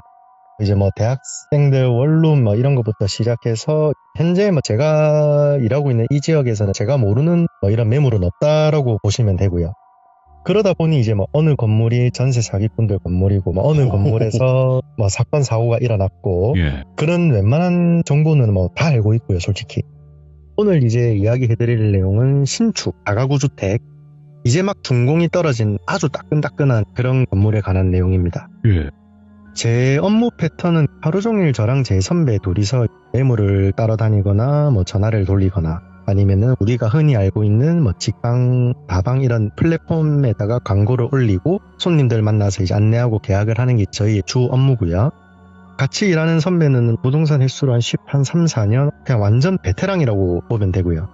그러니 이제 이 선배가 저한테 야, 저기 돌비동에 새로 생긴 신축 건물 알고 있냐? 거기 집 좋아 보이던데, 이런 이야기를 하는 거예요. 그래서 저도 알고 있다 당연히. 근데 이제 저 같은 경우에는 그 건물 주인 번호를 몰라가지고 임대를 못하고 있었습니다. 근데 그 선배가 자기랑 엄청 친한 주인이라면서 막 자랑을 하더라고요. 그래서 저한테 그 주인 번호 줄 테니까 같이 집이나 한번 보러 가자, 그렇게 이야기를 하고요. 그래서 이제 저하고는 이 주인하고는 인연이 없는 사람이었는데, 같이 일하는 제 선배하고는 한 10년 전부터 이제 인연이 있었다 하더라고요. 건설업을 하시는 분이었는데, 보통 저희 같은 사람들은 직종을 비하하는 게 아니라 이 건설업에 종사하시는 분들이 건물주면은 조금 꺼려하는 게 있었거든요. 왜 그러냐면은 이분들은 부동산을 워낙 잘 알다 보니까 건물을 빨리 팔아먹으려고 건물에 대출을 많이 받아놔요. 그러다 보면은 이제 경기가 어려워지고 하면은 회사가 부도가 날 수도 있고, 건물이 또 경매에 넘어가고, 그러면 세입자들이 그 피해를 고스란히 떠안고, 그런 악순환들이 많거든요. 네. 그래서 저는 개인적으로는 좀 그런 업자분들을 조금 꺼려하긴 하는데, 이분 같은 경우에는 건물에 융자가 하나도 없고 올리 현금으로 건물을 짓고 본인 명의나 가족들 명의로 이렇게 돌리는, 그냥 우리가 아는 간물주, 그런 분이었거든요. 진짜 찐 간물주네. 그렇죠. 찐 부자죠, 이 사람은. 그래서 저는 이 정도 매물이면 전세든 뭐든 해도 상관없겠다 싶어서 이제 같이 차를 타고 돌비동에 위치한 그 집을 보러 갔죠. 야, 집을 다시 한번 보는데 진짜 멋지더라고요. 4층짜리 건물인데 1층은 필로티 주차장을 딱 빼놓고, 실내는 전부 대리석에 승강기도 있고, 원룸은 없고 제일 작은 평수가 12평 정도 나오는 미니 투룸, 그러니까 거실 하나에 방 하나 있는 구조. 그게 4개가 있고, 방 2개에 거실 하나인 투룸 구조가 4개가 있고, 나머지 1개는 주인 세대 3룸으로 이렇게 총 9개 호실이 있었습니다. 당시 그 집을 보면서, 그때는 제가 결혼 전이었고 혼자 미니 투룸 살던 시절인데, 와, 제가 살고 싶을 정도로 너무 잘 돼 있더라고요. 옵션으로 비스포크 냉장고에, 천장에는 시스템 에어컨 방마다 다 설치돼 있고, 무튼 이제 1층에 주차를 하니까 그 건물주 어르신이 이제 청소를 하시면서 저희를 기다리고 계시더라고요. 그래서 깍듯하게 인사드리고 명함 주고받고 같이 담배 한 개 피우면서 이런저런 얘기를 나눴고, 주인분이 이제 자기는 비켜줄 테니까 천천히 방을 보고 가라 하더라고요. 비밀번호는 04개로 해놨으니까 천천히 보고 가라 하고 이제 본인은 나왔고요. 그래서 저랑 제 선배는 들어가서 한번 봐야겠다 싶어서 1층으로 들어갔죠. 1층이 필로티라서 1층에는 호실이 없고 2층으로 올라가는 계단이랑 승강기 이렇게 있는 구조인데 1층에서 승강기 호출을 눌렸는데 제 뒤에 있는 그 계단에 누군가 있는 것 같더라고요. 예. 그래서 별 생각 없이 뒤를 휙 쳐다봤는데 어떤 아주머니가 갓난 아기를 끌어안고 2층으로 싹 올라가더라고요. 눈이 마주치거나 그런 건 아니었고 그냥 그분은 아기를 안고 올라가고 있고 저는 그 올라가는 옆모습을 한 1초도 안 돼서 그냥 짧게 본 게 다였습니다. 그래서 저는 이제 제 선배한테 이 집에 준공도 아직 안 떨어졌는데 세입자가 있냐 물어보니까 그 선배는 무슨 소리냐, 세입자가 어딨냐, 주인은 저기 돌비 이동 아파트 살고 있고 여기 주인 세대까지 다 비어져 있다라고 하는 겁니다. 그래서 저는 아니다, 방금 어떤 아줌마가 아기 안고 올라가는 걸 내가 봤다. 그러니까 이제 막 선배가 헛소리 하지 마라, 빨리 방이나 보고 가자, 나 그런 거 안 무서워한다, 이런 이야기를 하더라고요. 그렇게 이제 방을 다 보고 선배랑 저랑 작전을 짰죠. 총 9개 호실이었고 주인이 방당 수수료를 60만 원씩 주기로 했거든요. 그래서 저희가 밥 빼면은 한 540만 원 정도는 확보가 되고 또 들어오는 임차인들한테도 수수료를 받으니까 이거는 이제 다른 부동산에 뺏기면 안 되겠다 싶었죠. 그래서 이제 주인한테 저희가 막 신신당부를 하고 한 달 안에 모든 호실을 다 뺄 테니까 예. 월세로 다 뺄 테니까 좀 기다려 달라고 말씀을 드렸고 주인이 오케이를 해줬고요. 그렇게 막 안내를 하기 시작했는데 이상하게 이렇게 좋은 집이 저하고는 이게 4대가 안 맞는다 해야 되나? 제가 데리고 오는 손님들마다 캔슬이 다 되더라고요. 제가 아직도 기억이 나는 게 저 혼자 데리고 간 손님 한 15명, 20명 정도가 되는데 예. 그 많은 손님 중에 이 집을 한 명도 저는 계약을 안 했어요. 근데 웃긴 게 제 입장에서도 이 많은 손님을 그냥 놓치면 안 되니까 다른 집을 보여주면은 또 그 집은 계약을 하셔요, 손님들이. 심지어 컨디션이나 이런 거는 그 집보다 비교도 안 되게 안 좋고 금액도 똑같은데 예. 근데 다 계약을 하시더라고요. 그래서 저는 솔직히 좀 너무 속상했죠, 아무래도. 그러는 와중에 제 선배는 뭐 물 들어올 때 넣어줬는다고 혼자 한 달 만에 그 9개 호실 다 계약을 했고요. 솔직히 배도 아프고 짜증도 나고 내가 일을 못하는 건가 이런 자괴감이 들어서 한 3일 정도 제가 출근을 안 했어요. 이틀 동안 막 제 영업 실력이 막 모질한갑도 하고 막 이렇게 끙끙 하다가 출근을 했는데 제 선배가 누군가랑 막 짜증 섞인 말투로 통화를 하고 있더라고요. 제가 통화 내용을 살짝 들어보니까 그 선배가 하는 말이 계약 기간이 2년인데 입주한 지 3일 만에 무슨 보증금을 돌려달라 그러냐. 정 그러면은 이사를 나가고 다음 세입자가 구해지면 보증금을 돌려받아라. 이런 내용을 하고 있더라고요. 예. 누가 들어도 전화를 건 사람이 조금 억지를 부리는 상황이다라고 생각이 들더라고요. 근데 저희는 이제 이런 일이 워낙 허다하니 그냥 그런갑다 저는 했죠. 근데 선배가 막 전화를 끊고 저한테 이렇게 이야기를 하더라고요. 아니 내가 계약한 돌비동 신축 202호인데 아침부터 전화가 와서 막 정신 나간 소리를 한다 이러니까 이유도 안 알려주고 무작정 보증금을 막 가져오라면서 그런 소리를 했답니다. 그래서 저는 그러면 이제 저 사람은 나가니까 내가 빨리 계약을 해야 되겠다 싶어서 손님들한테 막 전화를 돌렸죠. 저는 신축집이 공실이 나왔으니까 빨리 계약하자고 했는데 역시 그 선배가 또 다음 사람을 바로 넣더라고요. 진짜 이 집 4대 안 맞는다, 나는 저 집 쳐다도 안 볼란다 하고 혼자 낙담을 저는 했습니다. 그렇게 또 3일이 지났는데 그 선배가 3일 전에 통화한 내용이랑 똑같은 내용이랑 또 누군가랑 전화로 싸우고 있더라고요. 저는 이제 느낌이 좀 세서 혹시 그 신축 202호냐 하니까 맞다 하더라고요. 뭐 이번에는 귀신이 나와서 못 살겠다고 징징거린다면서 미치겠다고 저한테 막 하소연을 하더라고요. 예. 그래서 제가 귀신이요? 신축인데 무슨 귀신이 나오냐. 그러니까 이제 선배는 모르겠다, 미치겠다. 내 입장에서는 그냥 다음 사람 빨리 계약하면 돈 버니까 좋긴 좋은데 이러면서 또 202호로 또 다음 사람 바로 넣더라고요. 예. 아니다 다를까 이번에는 하루가 줄었습니다. 이사한 지 이틀 만에 그 귀신 때문에 못 살겠다고 나간다 하더라고요. 이때는 저랑 제 선배 둘 다 진짜 멘붕이 왔었어요. 예. 그렇게 저희는 이걸 이제 주인한테 말을 해야 되나 말아야 되나 하는 와중에 이제 그 선배가 저한테 야 네가 이런 거 좀 잘 알지 않냐, 네가 가서 한번 뭐가 있는지 한번 살짝 가서 봐라 하더라고요. 그래서 제가 아니 형님, 내가 무슨 신내림을 받거나 그런 사람도 아니고 내가 뭐 대단하다고 귀신을 보고 퇴치를 하냐, 나 바퀴벌레 한 마리도 제대로 퇴치 못한다. 그러니까 막 선배는 계속 저보고 가봐라 하더라고요. 일단 솔직히 저도 궁금은 했습니다. 도대체 뭐 어느 정도길래 사람이 3명이 이렇게까지 막 나간다 하지 해서 내가 퇴근을 하고 간다 하고 저는 집으로 돌아갔죠. 퇴근을 하고 집에서 씻고 트레이닝복으로 한복을 하고 뭐 드라이브 한다 생각하고 그 집으로 딱 도착을 했는데 이게 낮에 제가 봤던 그 집이랑 완전 다른 집인 거예요.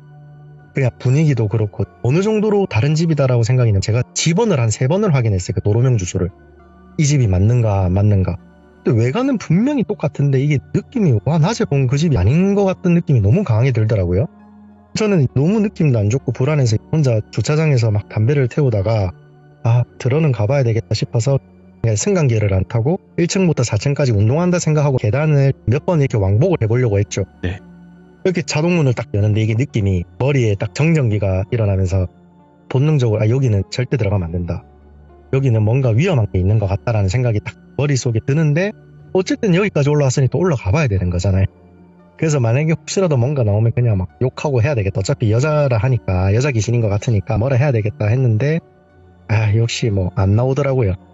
내가 지금 달밤에 체조하는 것도 아니고 이게 뭐지 하면서 오르고 내리고를 한 3-4번 반복을 하다가 이제 마지막으로 3층에서 2층으로 딱 내려가는 그 사이에 그 202호 호실 앞에 어떤 아줌마가 아기를 안고 쏙 하고 호실 안에 들어가는 거예요. 문은 딱 닫혀 있었고요. 그러니까 관통을 해서 딱 들어가더라고요. 처음 봤어요. 저는 그렇게 무언가를 이렇게 선명하게 본 적이 진짜 처음인데 옷도 제가 다 기억을 하거든요. 핑크색 등산복에 검정색 긴 바지 그리고 아주머니들 파마 뽀글머리 있잖아요. 그 뽀글머리를 하시고 아기는 등 뒤에 보자기에 이렇게 싸져 있고 그거를 딱 보는데 와, 이 식은땀이 막 줄줄줄 나더라고요. 예전에 제가 무당집에 간 적이 있는데 그분이 했던 말이 저한테 딱 그 말을 하더라고요. 완전한 사람 형태를 한 뭔가를 보게 되면은 상종도 하지 말고 피해라고.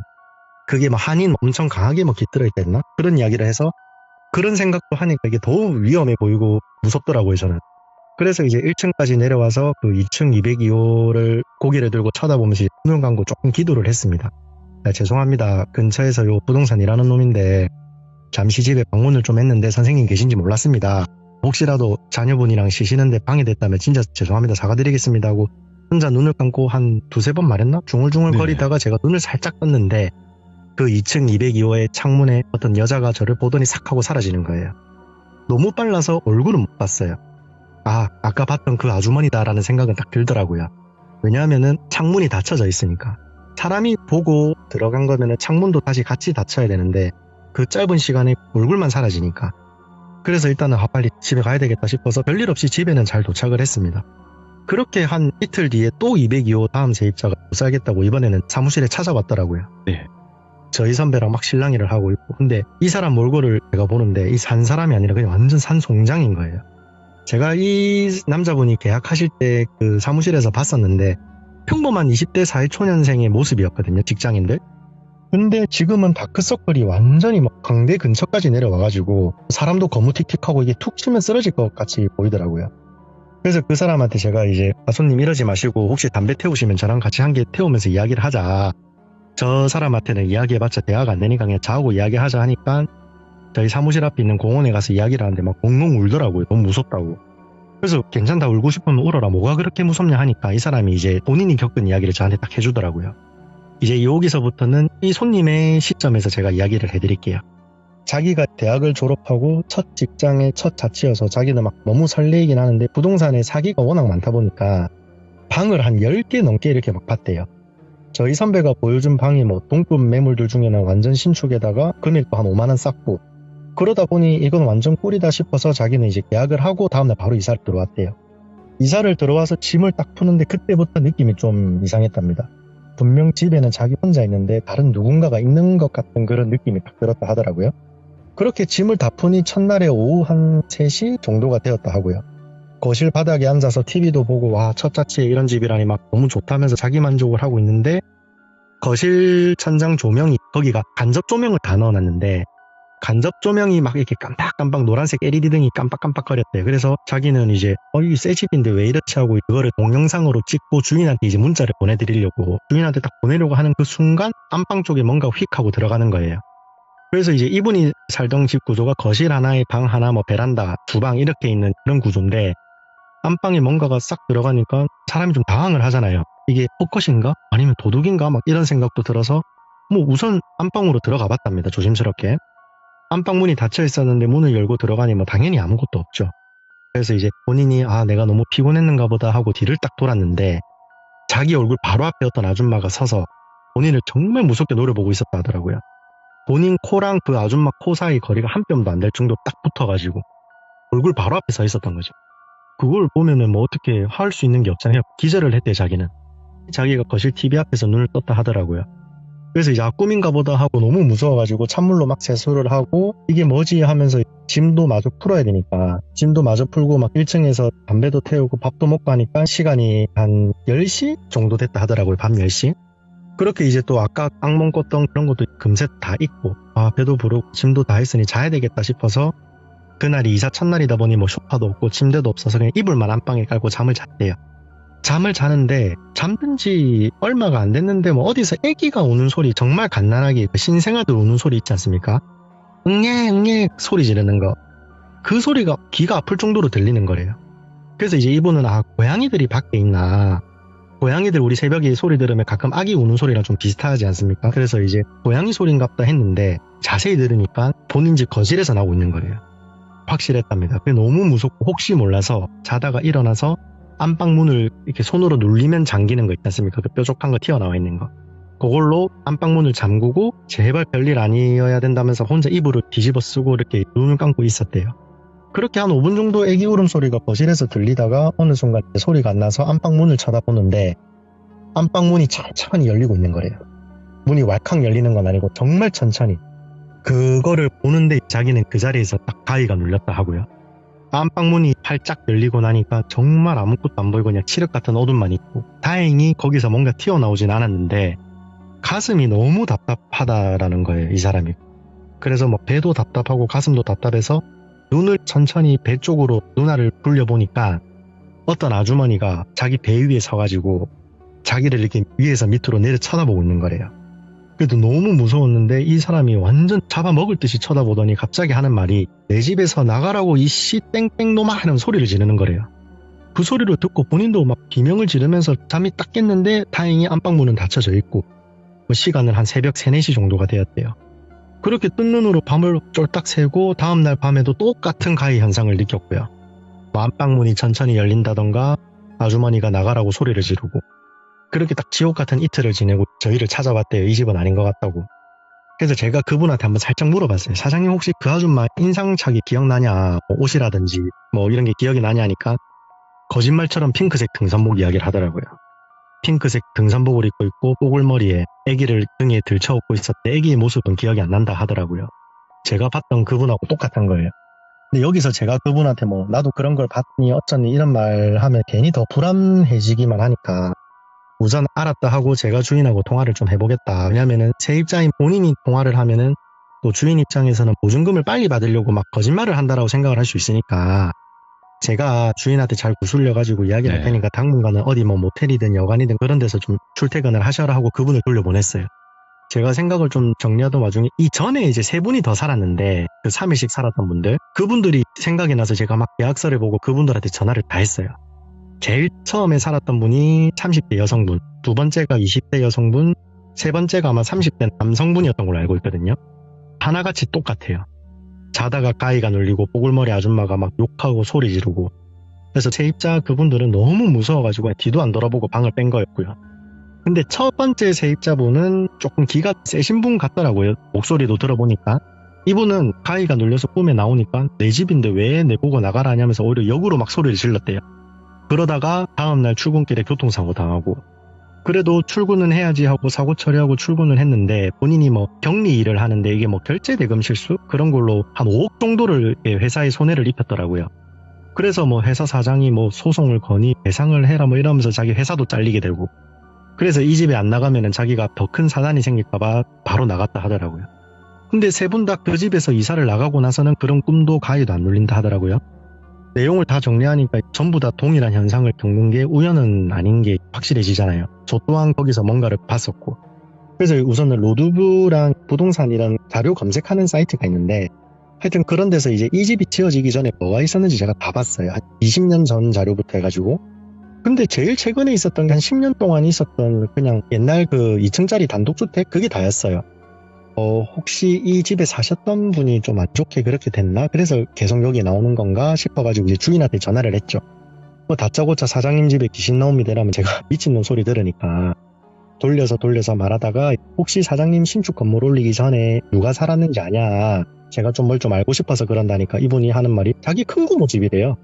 큰고모가 연세가 워낙 많으셔가지고 자기한테 땅을 팔고, 그리고 그 고모님은 요양병원에 지금 계신다 하더라고요. 그러면은 제가 생각했던 그런 거랑 완전 다른 게 되니까 이제는 그냥 사실대로 말씀을 드려야 되겠다 해서 이제 202호에서 일어나고 있었던 일들을 다 말을 했죠. 그러니까 주인분이 너무 처음 듣는 것처럼 당황을 하시면서 아니 어떻게 그런 일이 있을 수가 있냐. 근데 주인도 4명 다 그런 일을 겪은 거면 분명히 뭔가 있는 게 맞는 것 같다라고 하시더라고요. 그래서 이제 201호부터 401호 나머지 세입자들한테 주인이 다 전화를 했고 나머지는 아무도 그런 일이 없대요. 그냥 잘 지내고 있어요. 뭐 덕분에 잘 지내고 있습니다. 뭐 이런 이야기만 하고 202호만 딱 그런 거예요. 그래서 이제 저희 부동산이랑 건물주 그 사장님이랑 한동안 202호를 좀 비워놨고 그 주인분은 용하다는 뭐 무당분들 그런 분들을 막 수소문하러 돌아다니신 걸로 제가 알고 있거든요. 그래서 하루는 제가 그 일이 있고 나서 한 몇 달 안 됐는데 차 타고 이제 그 집 앞을 지나는데 202호 불이 딱 켜져 있더라고요. 그래서 제가 이제 잘 해결이 되었나 싶어가지고 사장님한테 전화를 해봤죠. 사장님 뭐 생각나서 전화했습니다. 202호는 잘 해결하셨어요? 하니까 이 사람이 저한테 이제 엄청 퉁명스럽게 네가 그거를 왜 궁금해하지? 약간 이런 식으로 아니요 해결 안 됐고 해결 못 하는데요 이렇게 말을 하는 거예요. 저는 너무 당황해서 그러시냐고 그러면은 세입자는 어떻게 되는 거냐 하니까 이미 다른 부동산에서 또 다음 세입자를 넣었답니다. 사장님이 전화를 탁 끊고 문자로 앞으로 저한테 전화나 문자 하지 마세요라고 딱 보내더라고요. 지금도 그 집은 제가 앞을 지날 때마다 한 일주일에 한 번은 계속 이삿짐 차가 왔다 갔다 하고 있거든요. 다른 부동산들은 그냥 그런 것도 알면서 계속 묵인하고 새를 놓고 있고 저는 아예 그 집은 쳐다도 안 보고 하여튼 이런 일이 한 2, 3년 전에 있었습니다. 너무 섬뜩한 이야기이기도 하면서 네. 이런 일들이 진짜 실존하는구나. 그러니까 왜냐면 네. 여러 사람들이 그것도 뭐 서로 알지도 못하는 사람들이 귀신을 계속 목격을 하고 그렇죠. 그리고 귀신이 그렇게 많이 목격이 되는 집이 계속 거래가 되고 있고 맞아요. 야 이게 현실이죠 사실상. 그렇죠. 아니 뭐 귀신 나온다고 그 집을 계속 비워둘 수는 없는 거니까. 그렇죠. 그 방이 월세가 70만 원이니까 이제 뭐 계속 비워놓게 되면은 네. 이제 아무래도 주인 입장에서도 손해가 크고 그쵸. 예. 네, 뭐 그러다 보니까 그냥 알면서도 그렇게 하는 거죠. 근데 뭐 어떤 참, 분이 들어갔을 때는 귀신이 안 나오는 경우도 있고. 그렇죠. 네. 그러면 공주 아빠님이 보시기에는 사람이 이 안에서 죽었다 네. 돌아가셨다 하는 집에 좀 네네. 특징들이 따로 있을까 궁금하긴 해요. 뭐 특수 있죠. 청소하시는 네. 분들이 말씀해 주신 건 있긴 한데 그래도 네네. 부동산 중개업을 하시는 분들이 봤을 때 네네. 어떤 특징들이 있을까요? 일단 쌉니다, 금액이. 주변 시세에 비해 너무 싼 집. 무조건 쌉니다. 근데 이게 그냥 싼 거랑 터무니없이 싼 거는 다르거든요. 그렇죠. 이게 저희가 딱 보면은 그냥 싼 집 같은 경우에 보통 조금 오래된 집들이 그런 게 많아요. 원래 네. 이제 주변 시세에 비해서 좀 저렴한 집들. 근데 여기서 원래 저렴한 시세에서 한 5만 원에서 10만 원 정도 싸다. 그러면은 이제 최근에 고독사 하신 분들이라 요즘에 고독사 정말 많거든요. 예. 저 같은 경우만 해도 주인이 비밀번호 알려줘서 들어가 버렸는데 고독사 하신 걸 2번 정도 봤었으니까. 이게 그런 집들이 보통 한 5만 10만 싼데 우리가 이제 뭐 살땡 사건 요런 것들은 거의 뭐 절반 가까이 쌉니다.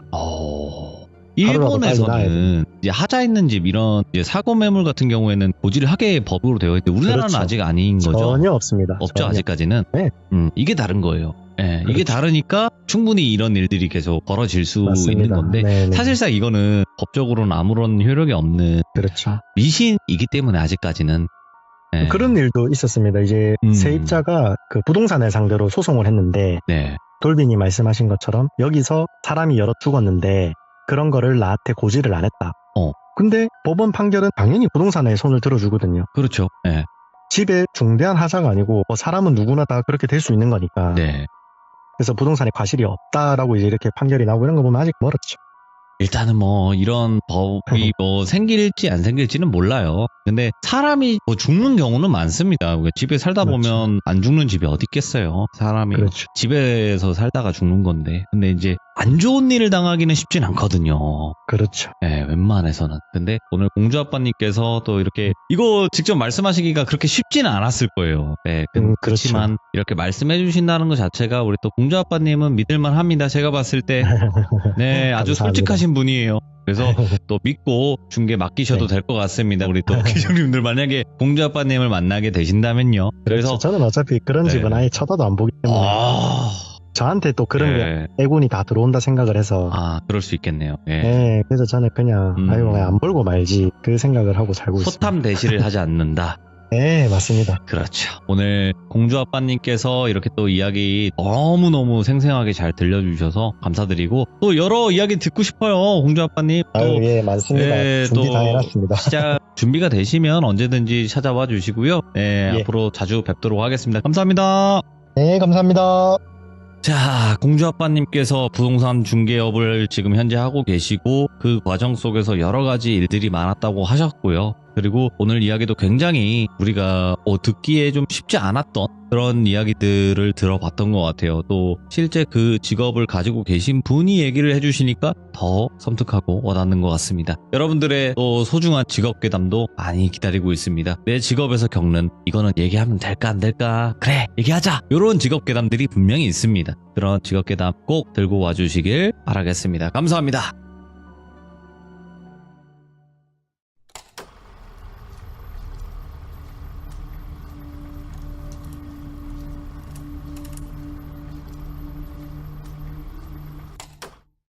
자, 이번 이야기는 시청자 공주아빠님께서 찾아오셨습니다. 공주아빠님이 오늘 해주실 이야기 바로 만나보도록 하겠습니다. 네, 여보세요. 공주아빠님. 아이고, 안녕하십니까, 돌리님. 아이고, 감사합니다. 아닙니다. 제가 더 감사드리죠. 네, 오늘 또 이렇게 찾아와 주셔서 너무너무 감사드리고. 자, 오늘 공주아빠님께서 해주실 이야기가 저번에는 이제 또 부동산 괴담도 한번 이야기해 주셨고. 네네. 네, 그리고 또 처음 참여할 때 현실공포도 이야기 들려주셨고. 네네. 네, 근데 오늘 해주실 이야기는 어떤 이야기가 될까요? 오늘 이제 막 그렇게 귀신이 나온다는 그런 이야기는 아닌데, 우리 흔히 저승사자라고 하죠. 사자들. 저승사자의 존재를 믿게 된 저희 가족의 이야기. 예. 오, 알겠습니다. 이야기입니다. 자, 그러면 바로 시작을 해보도록 하겠습니다. 렛츠가! 길이십니다. 공주 아빠예요.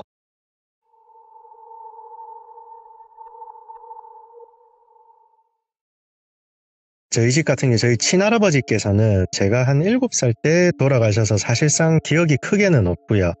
이제 외할아버지, 외할머니랑은 제가 정말 가깝게 지냈습니다. 제가 처음 요 시들무 참여했을 때 말씀드렸는데 청소년 시절을 제가 방황을 조금 했었거든요. 그래서 이제 집에 가기 싫으면은 뭐 외갓댁에 그냥 할머니, 할아버지 집에 혼자 가서 며칠 자고 오고 그럴 정도로 두 분하고 저는 사이가 좀 각별했습니다. 이제 오늘 이야기의 주인공은 저희 외할아버지인데 저희 외할아버지에 대해 간략하게만 말씀을 드리면 살아생전에 가족이나 남한테 쓴소리를 단 한 번도 못 해보시고 늘 웃으시면서 하시는 말이 내 탓이오, 늘 내가 부족해서 그렇다, 이런 말씀을 좀 달고 사셨어요. 늘 항상 이제 좀 숙이고 사시는 그런 분이셨는데 제가 고등학교 2학년 무렵에 이제 모 지역의 안 좋은 학교에서 정신을 조금 늦게 차려서 나름 열심히 공부를 해서 지방에 있는 공립대를 제가 갔었습니다. 당시 저희 고등학교는 뭐 지방사립대 4년제만 나와도 뭐 플랜카드를 걸어줄 정도로 안 좋은 학교였는데 저는 뭐 개천에서 용난 취급을 받았었죠, 당시에. 당연히 외할머니랑 할아버지는 기뻐하셨고 할아버지께서 또 없는 형편에 제 기억상 그때 한 20만 원 정도를 제 손에 주시면서 학교 다닐 때 쓰라고 하시더라고요. 오호. 무튼 그렇게 이제 대학에 가서 뭐 하라는 공부는 안 하고 또 20살이다 보니까 친구들하고 신나게 술을 마시고 있는데 외어머니께서 울면서 전화가 오시더라고요. 외할아버지께서 아무래도 돌아가실 것 같다. 저는 너무 놀라서 일단 술잔을 내려놓고 자취방에 가서 아무 일도 없기를 하면서 혼자 막 기도를 하고 울었어요. 그렇게 다음날 첫 차를 타고 고향으로 갔죠. 고향으로 가는 도중에 뭐 좀 안 좋지만 할아버지께서는 별세를 하셨고요.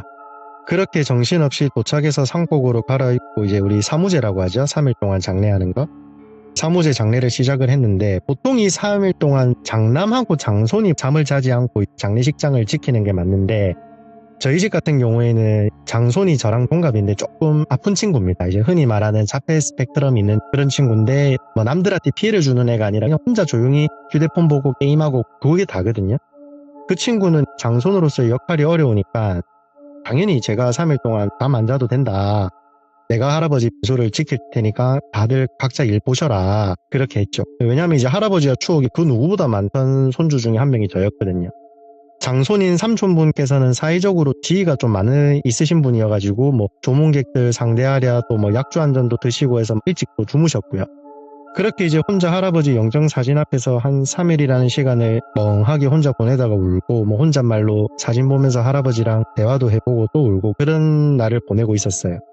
또 살아생전에 남한테 모진 소리 못 해보셨다는 생각에 더욱 마음이 또 안 좋았고요. 무튼 그렇게 마지막 날까지 잠을 안 자고 밤을 새고 있는데 새벽 한 2시? 그때쯤에 저희 어머니께서 저한테 그러시더라고요. 야 똘비야, 엄마는 네가 너무 대견하고 고맙다. 이제 고생했으니까 저기 식당 가서 눈 좀 붙여라 라고 하시더라고요.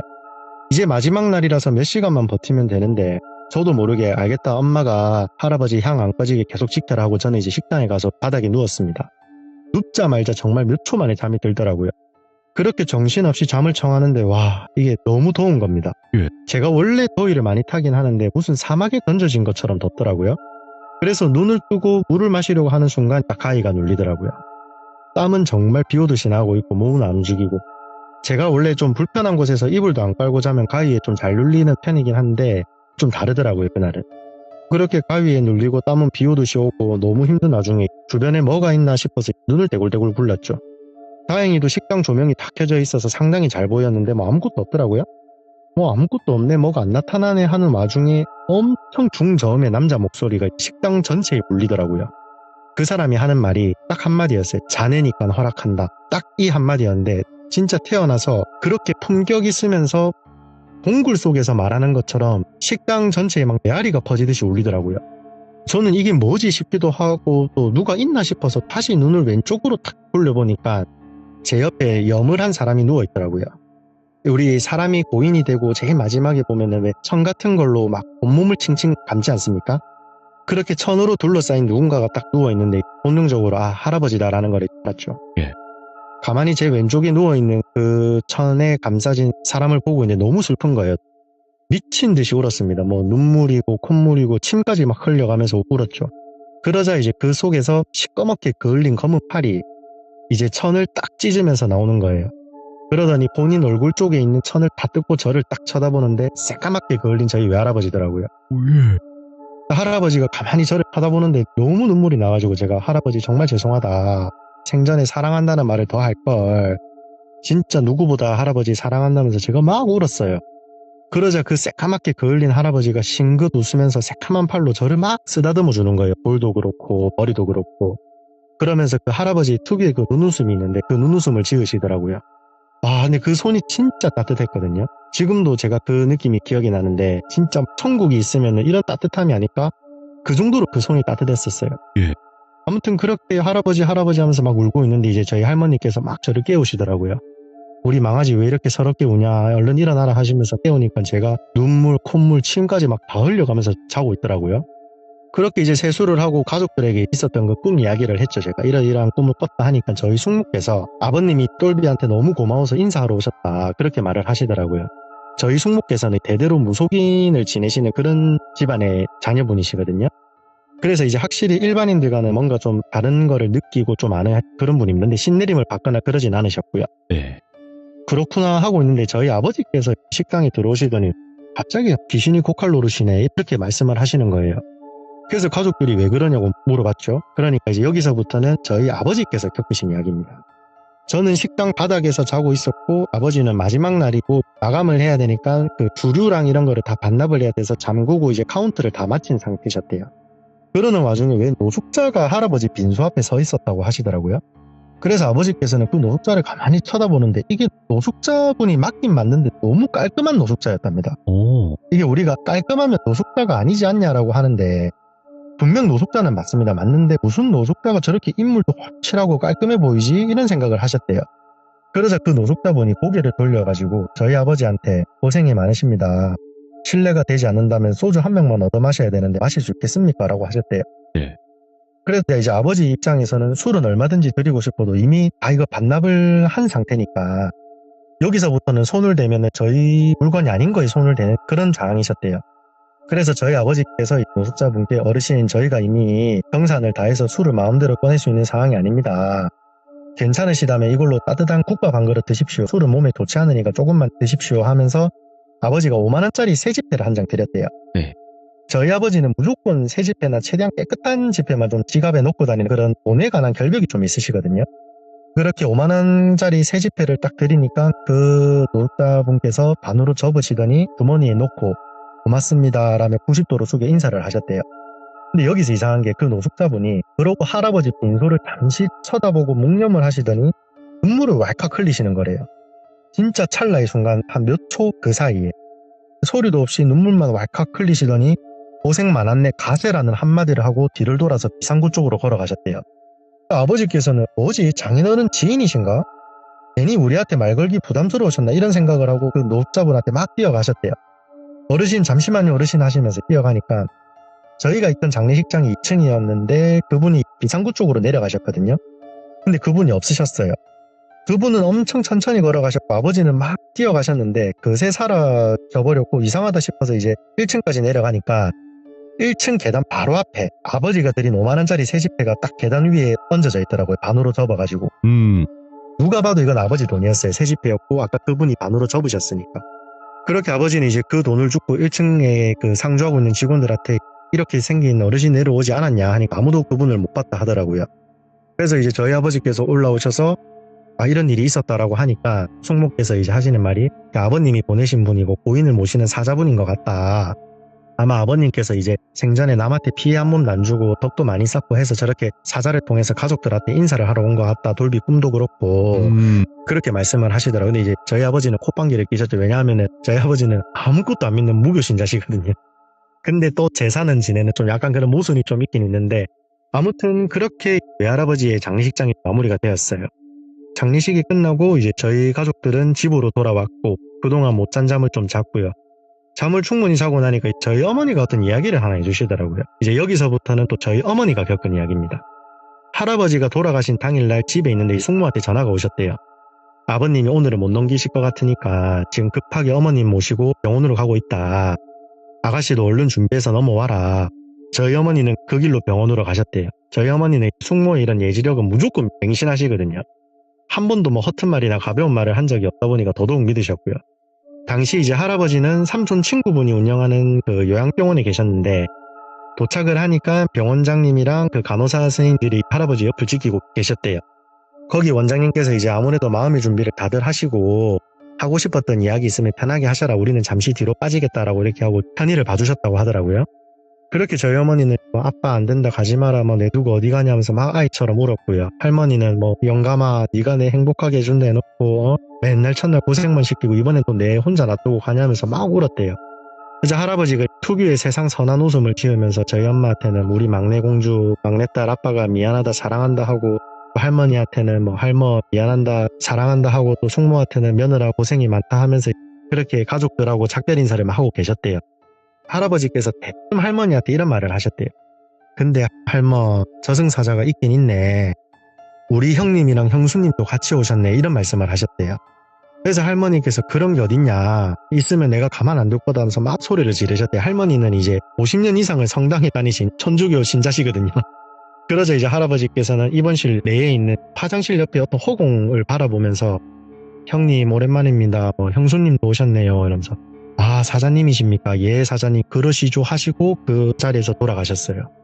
그 이야기를 듣고 이제 장례식일도 그렇고 진짜 이런 저승사자분들이 계시는구나 라는 생각을 하고 있는데 할아버지께서 돌아가시기 한 6년 전에 할머니한테 저승사자 두 분이 오셨다는 또 이야기를 해주시더라고요. 어머니가.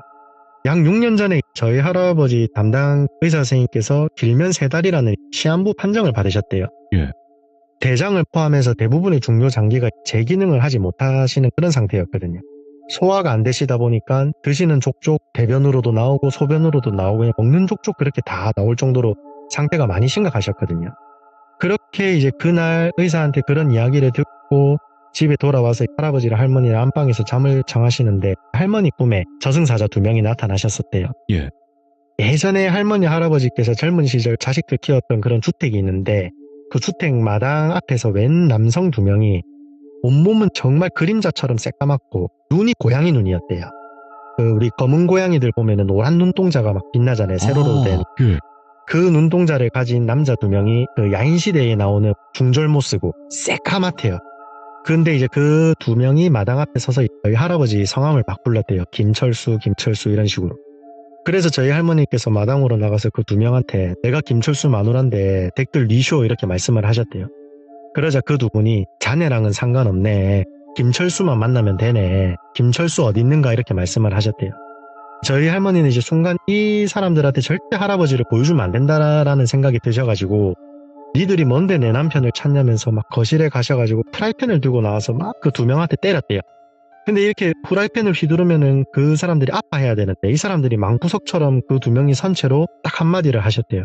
네. 자네도 참 보통이 아니네. 내 다시 올 때는 그때는 이러지 마시게 하고 사라지셨대요. 할머니가 잠에서 깨어서 할아버지를 보니 다행히 할아버지는 곤히 잠드신 상태셨고요. 저희끼리 하는 이야기가 아마 할머니께서 그 2명을 쫓아내서 할아버지께서 6년이라는 시간을 더 사시지 않으셨나 그런 이야기를 하거든요. 이런 일을 좀 겪으면서 참 우리가 생전에 죄를 지으면 안 되겠다 예. 그런 생각도 들고 또 어느 종교를 막론하고 하나에 또 평생을 바치면 참 이 기가 할머니처럼 보통 기가 아니게 되는구나 이런 생각도 좀 많이 들더라고요. 야, 이게 할머니께서 뭐 기가 세서 저승사자를 뭐 눌렀다 그거보다는 그냥 네. 제가 봤을 때는 아직 그때가 아니셨던 것 같기도 하고. 네, 맞아요. 그럴 수도 있죠. 예, 그치만 또 할머니께서 그렇게 막 하시니까 아 그래 네. 아직은 뭐 확실한 때는 아니니까 원래 대부분 3명에서 오잖아요. 네, 진짜 데려갈 때는. 예, 3사자가 오는데 일단 2명만 오셨으니까 잠시 또 시간이 벌어진 게 아닌가 또 생각도 들고. 그래서 할아버지 돌아가실 때 할아버지 형님이랑 형수님이랑 그 사자님이 이렇게 3분이서 오셨을 수도 있겠네요. 예, 그렇지 않았을까라는 그냥 조심스러운 추측 그렇죠. 정도죠 뭐 저희도. 예. 그래도 공주아빠님께서 이렇게 이야기 잘 들려주셨는데 사실은 공주아빠님께서 큰 수술을 또 앞두고 계시잖아요. 네네네. 네, 그래서 또 수술 잘 마치시고 또 건강 회복하셔서 다시 돌아와 주셔서 또 여러 가지 이야기 네. 들려주실 거라고 저는 믿어 의심치 않습니다. 아유, 당연하죠. 네. 내용 정리 잘 해가지고 잘 해드리겠습니다. 잘 이겨내시고요. 항상 감사합니다. 응원하도록 선생님. 하겠습니다. 감사합니다. 저도 항상 응원하겠습니다. 감사합니다. 화이팅입니다. 네. 정말 말씀 깔끔하게 잘 해주시는 우리 또 공주아빠님이시고, 공주아빠님께서 또 이번 주에 큰 수술을 앞두고 계시거든요. 수술 잘 되셔서 또 시들무에 아무렇지 않은 듯 웃으면서 다시 목소리 들려주시는 그날까지 많은 응원 부탁드리도록 하겠습니다. 감사합니다.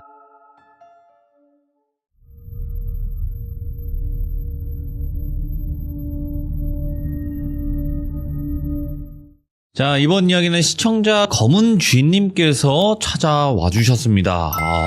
이제 검은쥐까지 등장을 해주셨는데, 자, 오늘 해주실 이야기는 어떤 이야기일지 같이 한번 만나보도록 할게요.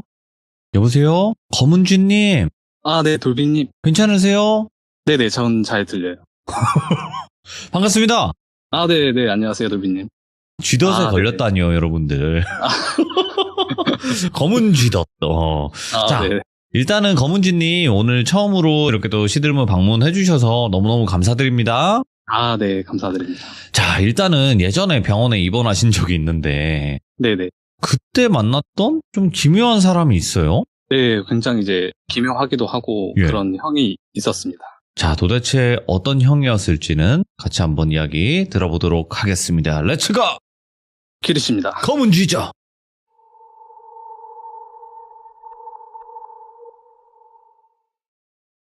일단 먼저 말씀을 드릴 게 저는 뭐 귀신을 본다거나 뭐 그런 걸 듣거나 하는 그런 사람은 아니거든요. 네.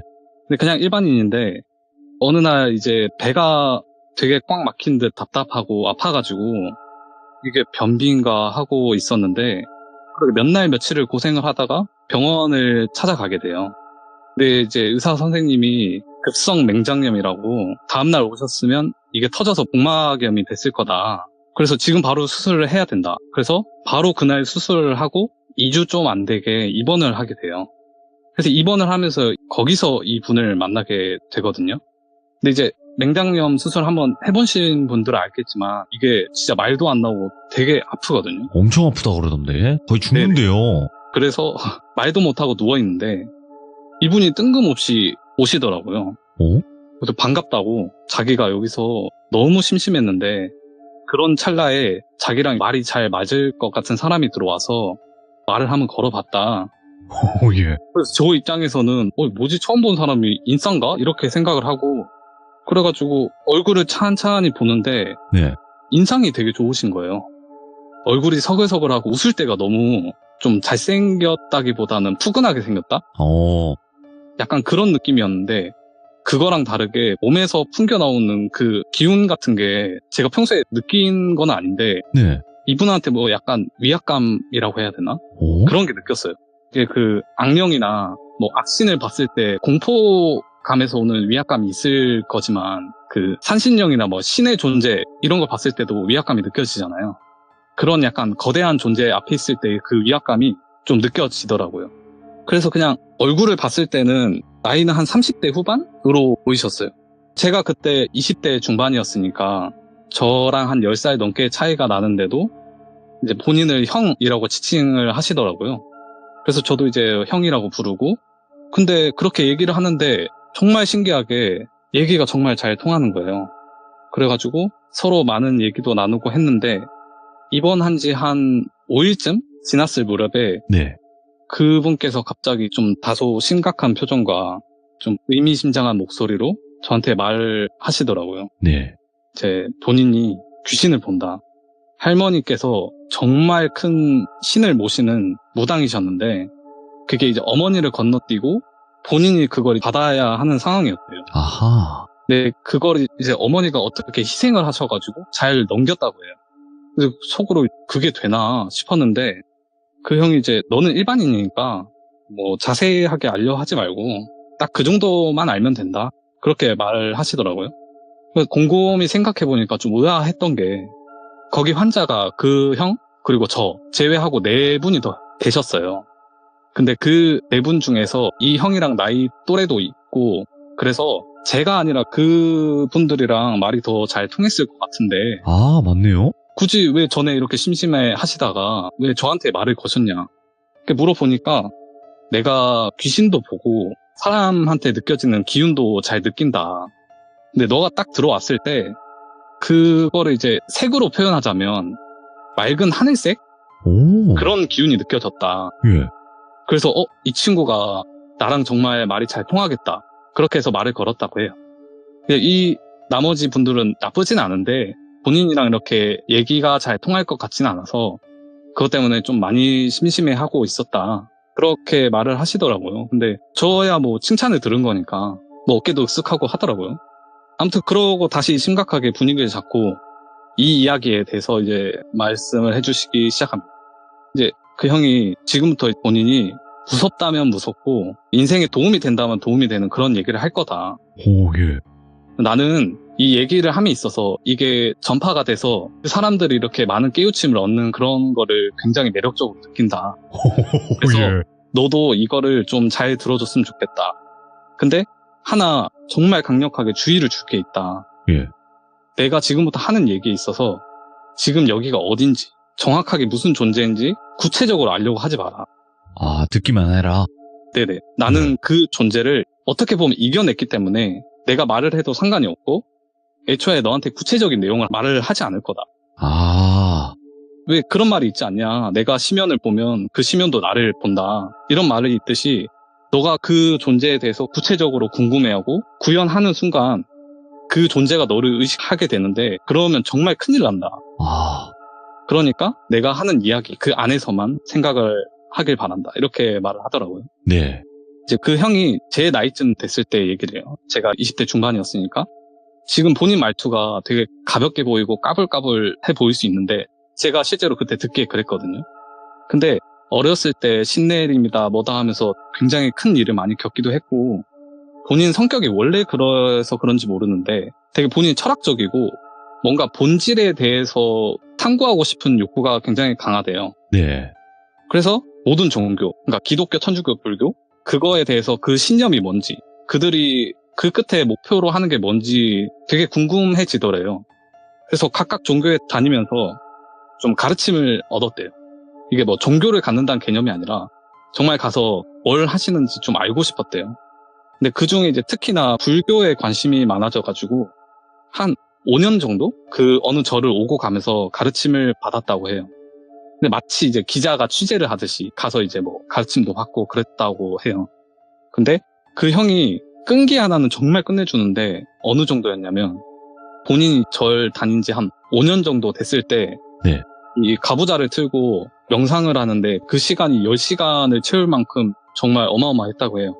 그 10시간 동안 뭐 물도 안 먹고 밥도 안 먹고 배변도 하지 않고 오로지 나 자신한테 집중하는 그런 시간이었다고 해요. 그래서 본인이 이제 귀신도 보겠다, 인생의 깨달음을 얻었다, 이제 착각도 했겠다, 완전히 이제 기고만장해진 그런 상태였다고 해요. 근데 그러던 어느 날 길을 걷다가 어떤 산 하나가 보이기 시작해요. 네. 근데 그 산이 되게 기이했다고 해요. 그게 기운도 기운인데 먼저 시각적으로 안개가 엄청 자욱했다고 해요. 그 산에만. 오, 예. 이게 비 오고 습한 날에 그 산에 구름 몇 조각 이렇게 껴있는 그런 느낌이 아니라 산에 무슨 결계가 쳐져 있는 것처럼 그 거미줄이 이렇게 칭칭 감겨있으면 솜사탕처럼 되잖아요. 맞아요. 진짜 그렇게 돼 있더래요. 오, 예. 그래서 저게 뭐지 하고 가까이 갔는데 그때부터 이제 점점 위험한 기운이 느껴지더래요. 이게 강하진 않은데 확실히 위험한 기운이. 근데 또 그 기운에 비례해가지고 뭔가 갈증이 느껴지더래요. 그러니까 뭐 1차원적으로 이제 물을 마시고 싶다, 밥을 먹고 싶다 이렇게 비슷한 그런 갈증이 내가 저기 가고 싶다로 바뀌어가지고 발을 이끌더래요.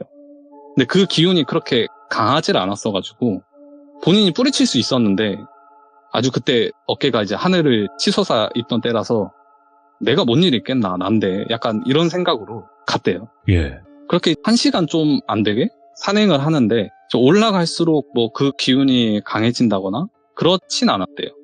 근데 또 하나 진짜 기이한 현상이 하나 있었는데 원래 이렇게 기운이 굉장히 광범위하게 뻗쳐져 있는 경우에 그 한 가지 영가가 너무 강해가지고 나머지 영가가 없는 경우가 많대요. 예? 근데 영가가 여기저기 굉장히 많았대요. 근데 여기서 중요한 게 그 영가들이 혼이 빠져 있더래요. 어? 그러니까 이제 사람이 혼이 빠져 있다는 말을 많이 하잖아요. 뭔가 멍해 보인다? 네, 그것처럼 귀신들이 그러고 있다는 거예요. 이게 진짜 웃긴 말인 게 혼이 빠져 있다는 그런 말인 거잖아요. 예.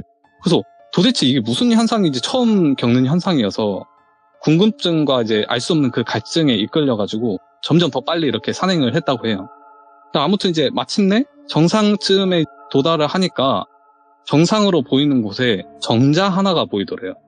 근데 그 정자 주위 몇 미터 반경으로 진짜 어마어마한 기운이 뿜어져 나오더래요. 그래서 입에서 갑자기 한숨이 새어 나오듯이 가면 안 된다. 약간 이렇게 소리가 나오더래요. 그러니까 이게 의식해서 낸 소리가 아니라 폐에서 이렇게 공기가 빠져나오듯이 자기도 모르게 그렇게 말이 나오더래요. 근데 그 형이 뭐 신을 받거나 그러진 않았어가지고 주변에서 뭔가 말을 해준 건 아니고 그냥 본인 몸이 본능적으로 위험을 감지한 것 같대요. 그래서 이거는 가면 위험하겠다 하고 돌아서려고 하는데 제가 아까 말씀드렸잖아요.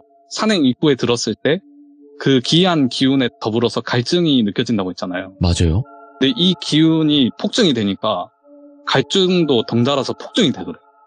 이분께서 어떻게 표현을 하셨냐면 내가 10시간을 가부좌를 틀었을 때도 아니 10일 동안 가부좌를 틀어가지고 내가 아사하기 직전에도 이런 갈증을 느끼지 못했을 거다.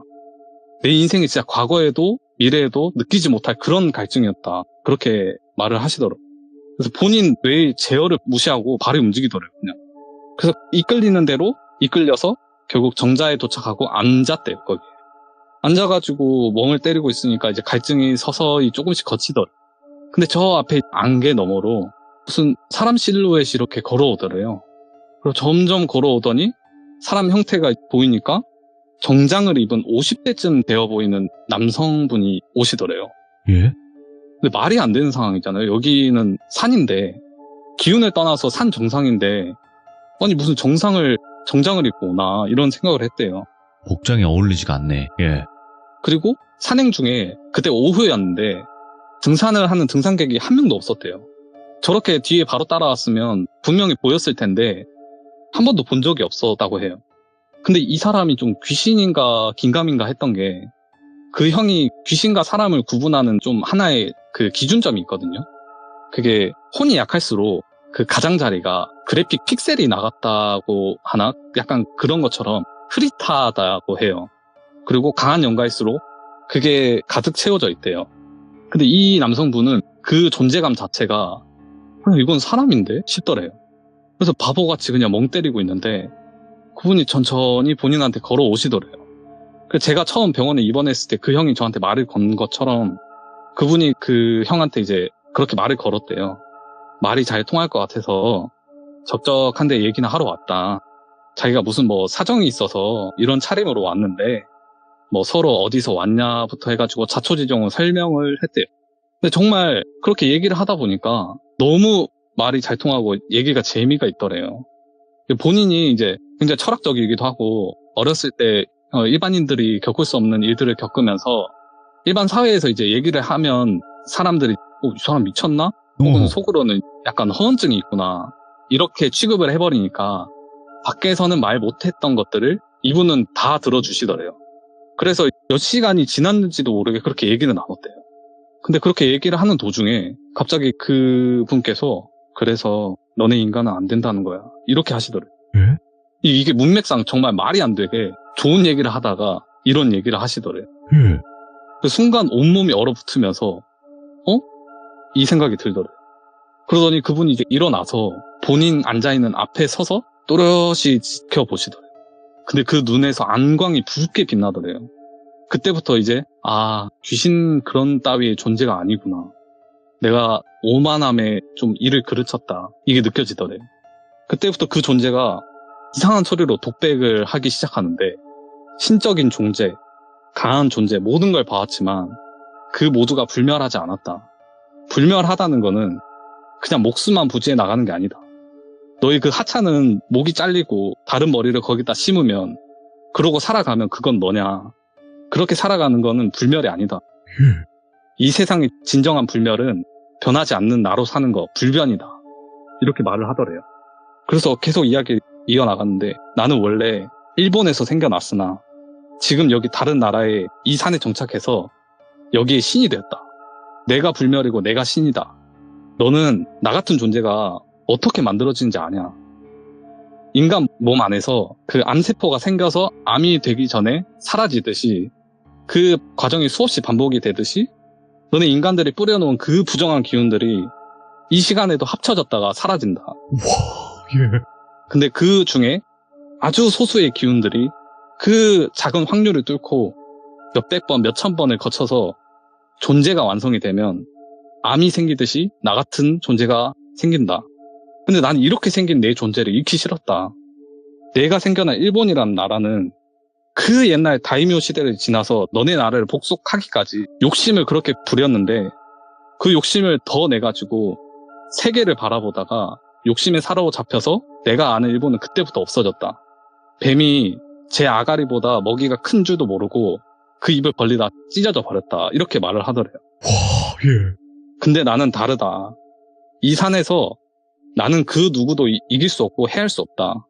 여기서 나는 불변하고 불멸하다. 이렇게 말을 하더래. 이런 소리를 하니까 어안이 벙벙하더래. 이게 뭔 소리지 하고 도대체 이 존재는 언제 생겨난 존재지? 그것도 모르겠고 한을 풀듯이 본인한테 독백을 하더래. 그러고 있는데 어느 순간 그 존재가 갑자기 씩 웃으면서 도망가 봐라 이렇게 하더래요. 그 말이 끝나기가 무섭게 발에 묶고 있는 그 힘이 있었는데 그게 풀리더래요. 그래서 뒤돌아서 미친 듯이 뛰었대요. 네.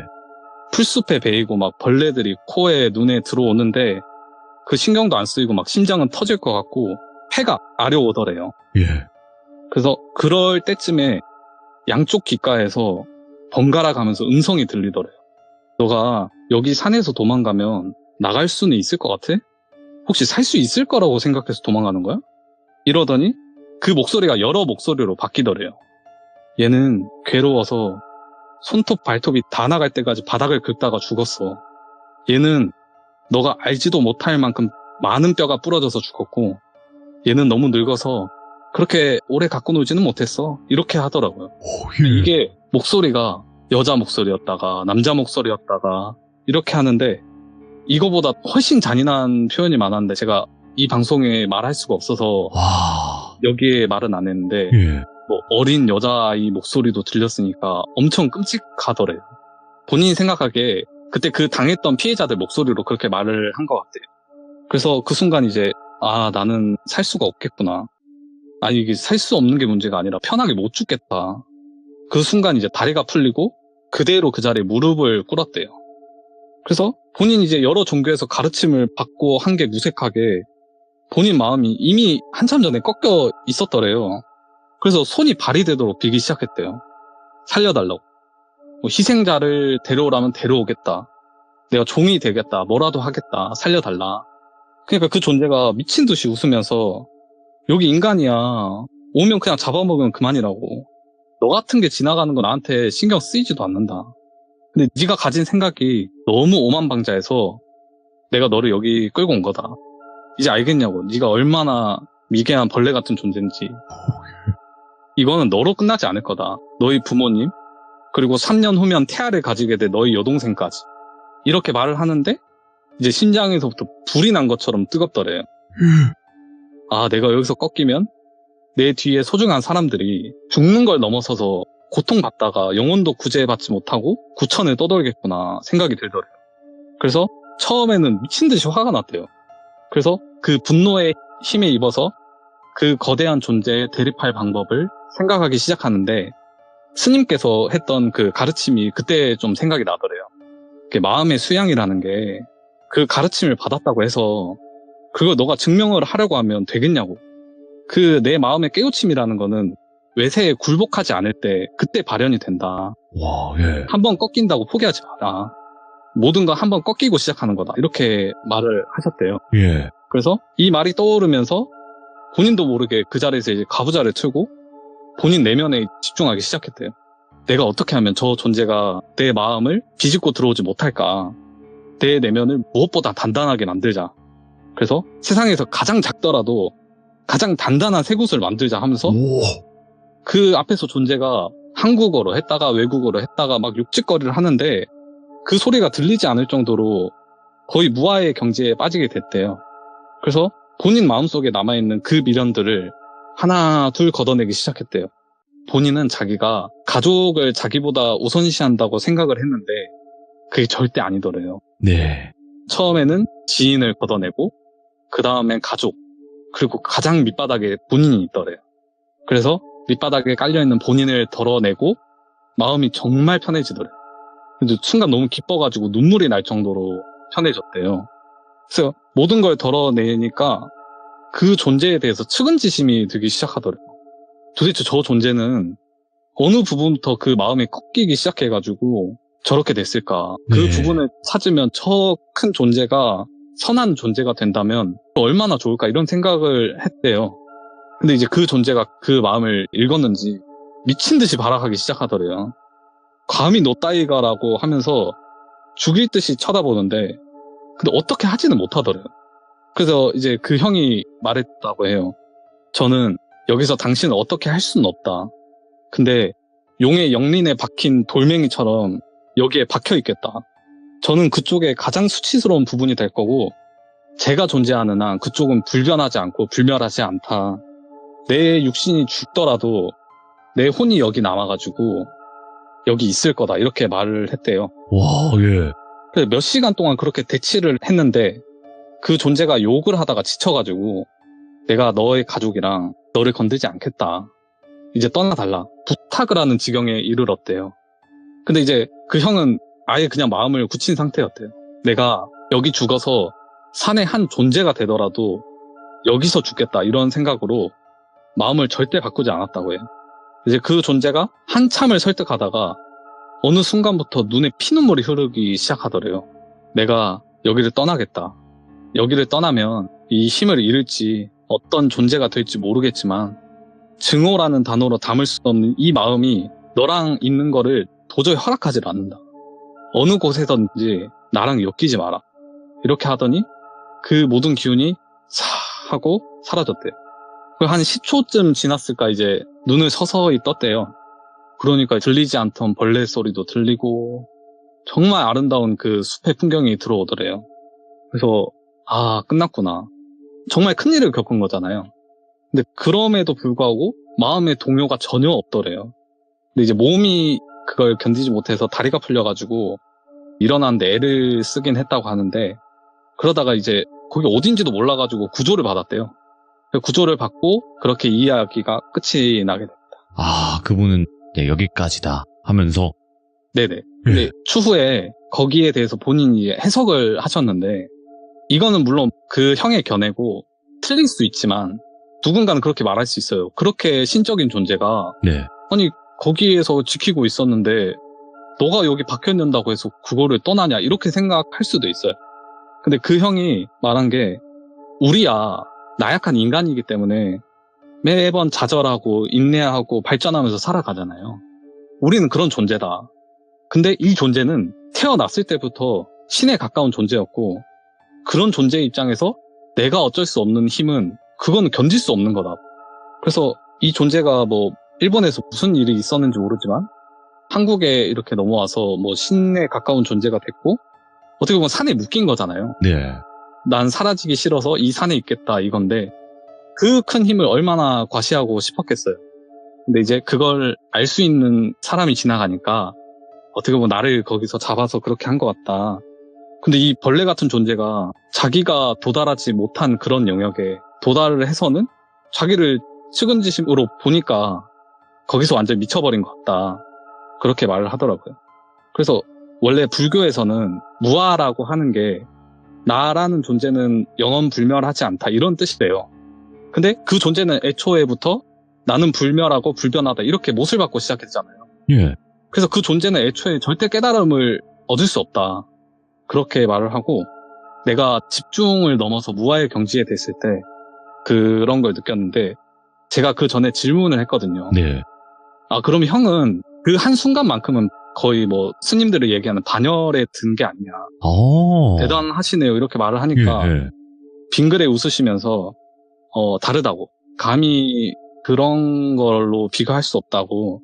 내가 뭐 어떤 특정한 외압과 그런 상황에 의해서 그 무아의 상태에 빠진 거지. 그 반열이라는 거는 그 상태를 넘어선 상태다. 그러니까 한마디로 무아라는 게 점이라고 치면 반열이라는 건 그 점을 무수히 찍어놓은 선 같은 거다. 네. 그렇게 표현을 하시더라고요. 그래서 형은 여기 사람들이 나이가 들고 피폐해져가지고 신념이라는 게 사라진 게 보인다. 이미 오래전에. 근데 너가 딱 들어왔을 때 그 자유분방하지만 너 하나의 신념을 곧게 가지고 있는 게 보였다. 그래서 나는 그거를 너가 잘 간직해서 평생 유지해 간다면 그거야말로 불변이 아니겠냐. 그래서 네 신념에 자부심을 갖고 그렇게 살아라. 그래서 사람들이 그렇게 살았으면 좋겠다 하고 이야기를 마치십니다. 그러면 되게 여러 가지의 뜻과 감정들이 많이 섞여 있는 한 사람에 관련된 이야기였는데 다 네. 듣고 어떤 걸 좀 느끼셨어요? 이분의 말이 진실성이 있다던가 혹은 뭔가 좀 와닿는 그런 게 있으셨나요? 아, 저는 일단 네. 되게 현실적이어가지고 귀신이라던가 이런 거를 지금도 그렇게 믿진 않거든요. 네. 그래서 지금도 말을 하면서 이게 허무맹랑한 소리라고 말을 할 수 있는데 네. 과연 그분 형 앞에 들었을 때 그렇게 말할 수 없을 것 같아요. 그 느껴지는 그런 기운이라던가 확실히 있었기 때문에. 그리고 네. 이 얘기는 확실히 제 인생 살면서 많은 지표가 되긴 했던 것 같아요. 저도 공감합니다. 그 부분에 대해서. 네네. 왜냐면 사실상 지금 해주시는 이야기들 자체가 불교 사상이 좀 많아요. 네네네. 그쵸? 그러니까 결국에는 그 오만한 존재 자체도 자신이 오만한 줄 모르고 오만한 그런 인간들을 꾸짖고 있잖아요. 네, 맞죠. 그치만 그래봤자 부처님 손바닥 아니라는 말이 네, 있듯이 네네. 굉장히 오만한 거고 자신이 그런 존재인지도 모르는 그냥 미개한 그런 게 아닌가라는 생각도 들면서 그리고 여기 시청자분들도 또한 또 그런 생각을 가지신 분들도 있어요. 이 이야기는 그냥 정신이 이상한 사람의 말이다. 혹은 아니다. 실제로 이런 걸 겪은 사람이 이 이야기를 해준 거다. 이렇게 의견들이 나뉘고 있거든요. 네네. 근데 그거는 사람이 생각하는 것에 따라 다르다고 저는 생각을 해요. 허문진님. 네네. 야, 근데 어떻게 이렇게 자세하게 또 표현을 잘 해주셨네요. 아, 이게 제가 네, 그때 되게 그 얘기를 듣고 충격을 먹기도 했고 그렇죠. 그 얘기를 나중에 제보를 하려고 할 때 네. 제가 어떻게든 생각을 해가지고 그걸 한번 이렇게 짜집기해서 맞춰서 그렇게 해서 제보를 했거든요. 이야, 근데 그것 또한 대단하신데 말씀 또한 정말 잘해주시네요. 아유, 감사합니다. 이야, 그리고 나서 그 형과의 인연은 끝인가요? 그 형이 제가 안 그래도 네. 거기서 뭐 연락처를 주고받고 싶었는데 그 형이 본인이랑 엮이지 마라. 너 이런 거랑 엮일 생각 절대 하지 말라고. 예. 그렇게 하면서 연락처 뭐 그런 거 받을 생각도 하지 말고 나중에 또 인연이 되면 결국 만나게 되니까 그냥 여기서 잘 놀다가 그 추억 간직해서 가라. 이렇게만 말씀하셨어요. 그러니까 한마디로 그렇게 왔던 인연은 거기서 끝내자. 네, 그런 뜻이었던 것 같습니다. 너무너무 잘 들었습니다. 검은지님 정말 제가 요즘에 50이라는 게임 때문에 그 불교 쪽에 관심이 많았거든요. 아, 네. 야, 근데 이게 확실히 그 전달하는 바가 있습니다. 이 불교나 기독교나 다 같은 누구든 존경받는 종교지만 거기에서 추구하는 바 그리고 전달하고자 하는 바가 분명히 있습니다. 예, 그래서 네. 여러분들도 그렇게 생각을 해주시고 들어주시면 될 것 같고 검은지님도 오늘 너무너무 고생 많으셨습니다. 감사합니다. 감사합니다. 네, 고맙습니다. 네. 어마무시한 이야기예요. 저는 개인적으로 굉장히 공감을 하면서 들었어요. 예, 근데 여기 뭐 계신 시청자분들 중에서 에이 무슨 말이야 이러시는 분들도 있어요. 뭐 그거 다 존중합니다. 근데 저처럼 이렇게 들으신 분들도 대다수 계실 것 같아요. 예, 그래서 이 이야기에 관련된 생각을 여러분들께서 댓글로 꼭 남겨주시길 바라겠습니다. 오만이라는 그 단어 자체를 저도 굉장히 좋아하고 새겨 들으려고 굉장히 많이 노력을 하고 있어요. 살면서 내가 뭐라도 된 것 마냥 이렇게 생각하시는 분들도 많이 계실 텐데 모르겠습니다. 저희 시청자분들과 저는 오만하지 않고 살아가는 사람이 되었으면 좋겠네요. 감사합니다.